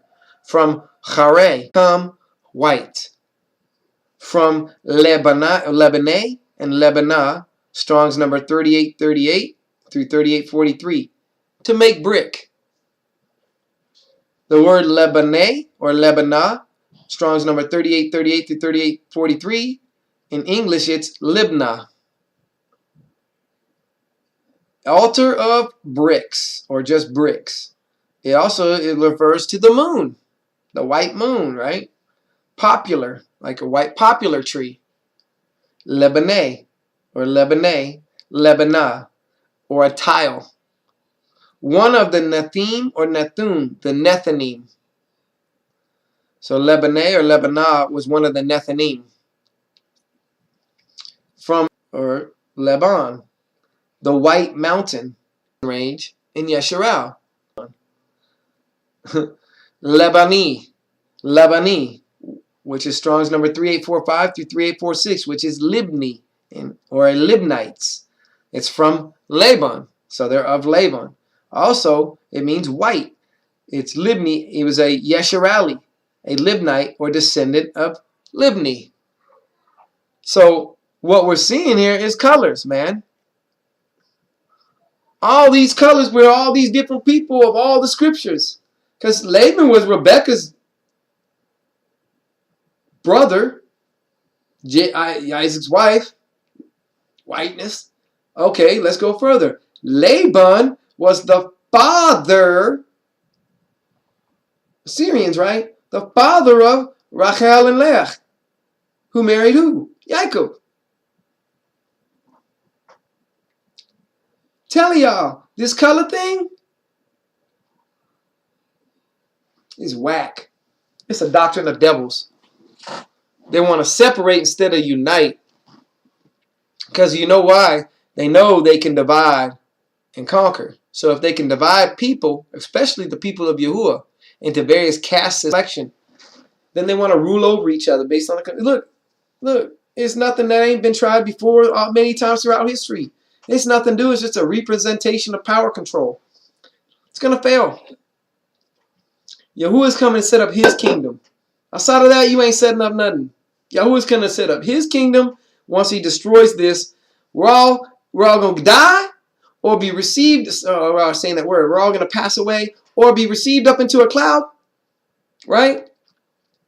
And then the earth and the heavens going to be renewed. And then we're going to be judged. And we're either going to go to the new heavens. We're going to have the wedding party's going to happen. Right? There's going to be this wedding party. This wedding happen with the bride. Hopefully you're at the wedding. Hopefully you're invited to the wedding. And you even know what the wedding's about. Because remember, a lot of people were called to the wedding. And people said, nah, I'm good. I got other things going on. I'm too busy worried about my doctrine. I don't want to go to the wedding. I'm too busy worried about excluding people and pushing all these illicit lies. I don't have time to worry about the wedding of the Messiah. When that's all it's about. First of all, are you even going to be at the wedding? And second of all, are you going to be the bride or just in the wedding party? Are you going to be a guest? Only you know. You and y'all know. I know where I'm at. And I know my walk. And I can teach you. That's why I'm talking about it. My goal is to make it into the bride, into the New Jerusalem. That's my goal. That's where I want to be. That's where y'all told me the prize is. My eyes set on the prize.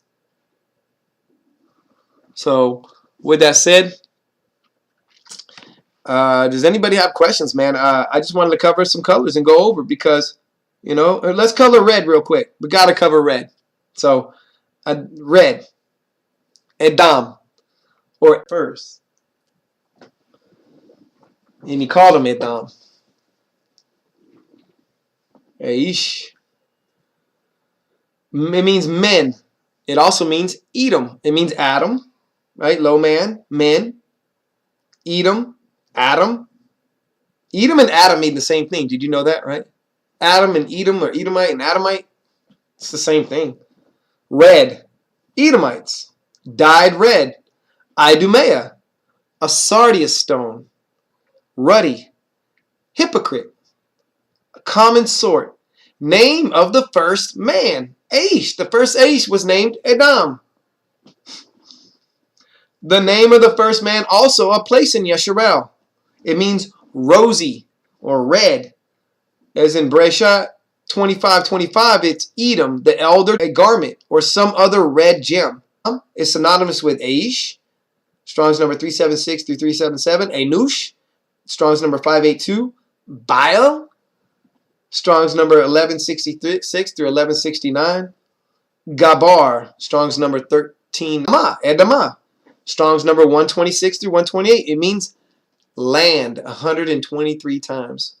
Or the earth 53 times. The ground. Edma. Productive agent. Earthy. A place in Yesharel. A place near the Red Sea.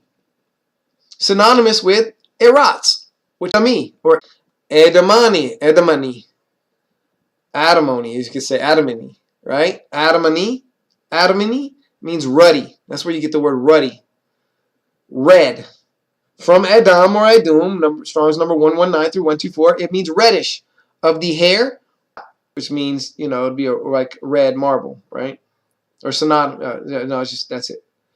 All right. Also the word Bahat, which we got from white marble, is a red marble too. So There's some variations there, right? Another word for red is Strong's number 2447. Yep. 2447 is ChaKhalil. ChaKhalil. ChaKhalil. It means Strong's number 2447 is red. Its root means to be dark, darkly flashing, only of the eyes. In a good sense, brilliant, as stimulated by wine. Synonymous with Edom or Edom or Edomi or the word Chakaluth is redness. Strong's number 2448. It's from Chakhalil, which is a flash of the eyes. In a bad sense, it would be blaredness, right? A flash of the eyes. A red in the eyes, anger, right? The word also is chamor or chamar. Strong's number 2543 through 2544 means an ass or a he-ass, right? Or hamor. From chamar is a male ass from its dun red. You know, because their asses, most of them are truly reddish, right? And that's where they get it from, and they're called chamors or chamars. Chamers, excuse me. And they from its ass. It's a chamor, or also this name from this ass or he-ass, or this because of its redness was a Canaanite or a Canaanite. There was somebody named that was chamor or chamer because of his redness. Also the word chamar, Strong's number 2560 through 2564 means clay. Homer. It also means a homer. The chamar means a homer. When you talk about a homer, wine, mortar, troubled, heap, mire, slime, daub, foul, pure, red wine. A slime pit with put together with slime and pit when it's put together with the word bear. Strong's number 875, 877, which is a word for pit. Its root means to boil up, hence to ferment with scum, to glow with redness, to smear with pitch, wine as fermenting, a bubbling up example of water, a wave of earth, a mire of clay, cement, also a heap, hence a homer or a dry measure, where you get a homer of this, a homer of that, right? That's where that comes from, chamar. This word, chamaran, or most people might say Cameron, right? Chamaran, right? Chamaran is Amron. Amron, from chamar, it means red. Chamran, it's 2566 in the Strongs. It means it's Chamran, and he was an Edomite or Idumean. So an Idumean or Edomi, same thing. The word charsuth, Strong's number 2777. Charsuth. It means east, but it's from charis or charasa in the sense of a red tile used for scraping. A potsherd shard, right? An example of pottery. The name of a gate at Jerusalem, Charsuth, right? Synonymous with Mazarach, or Quadim, or Quadam, or Qadam, or Quadamah. Systems and examples of beasts, and have always been countries in the scriptures. I'm sorry, did we forget that based on Daniel? The red countries, and they're joining up too. The two reds.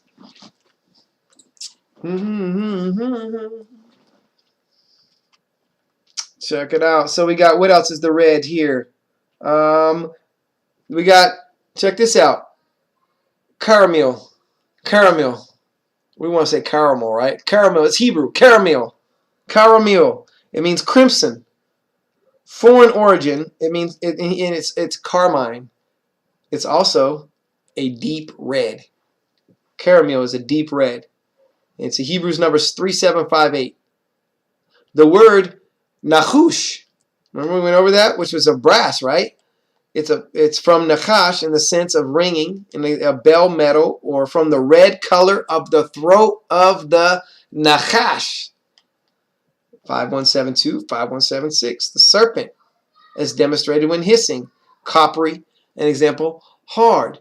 So both Adams, male, female, and Adam, man, both of them were red.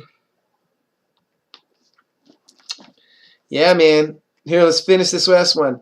This word Shurach, Shurach, and Sharakwa.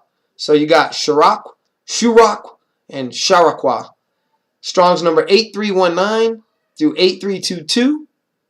It means hiss 12 times.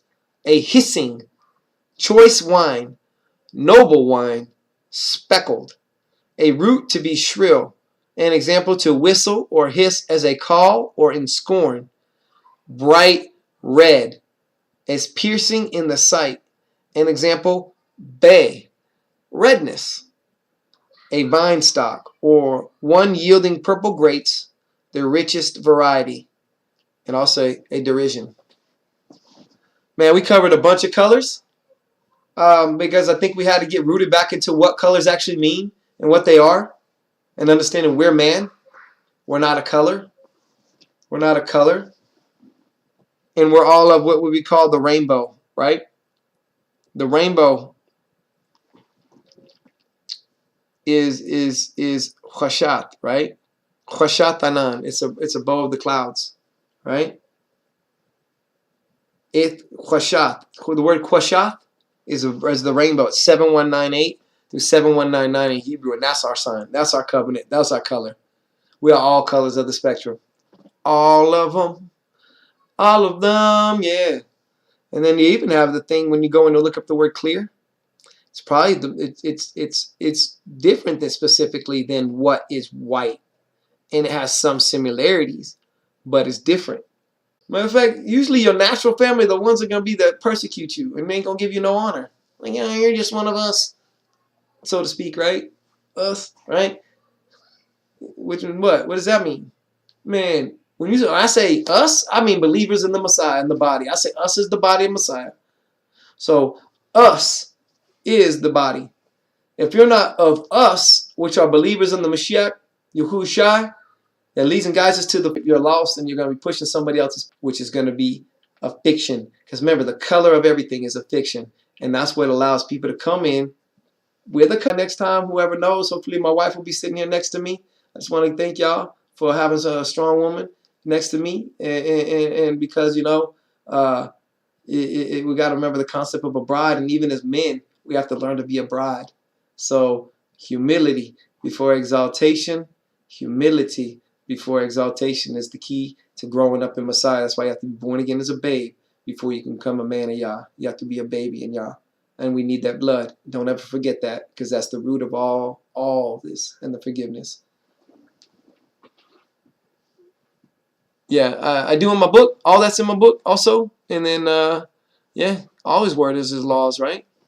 So I do got to go, literally and physically. I got to go. So I hope you guys have you know, ask questions on my YouTube, Shabbat, and then what are his laws. But that, yeah, those are actually 2 chapters in my book, specifically the last 2 chapters of my book. Specifically. So, yeah, may Yahuwah keep you guys and bless you. Great question. I appreciate it. And may you be kept in his name. Shalom, especially Yesharal and everyone else.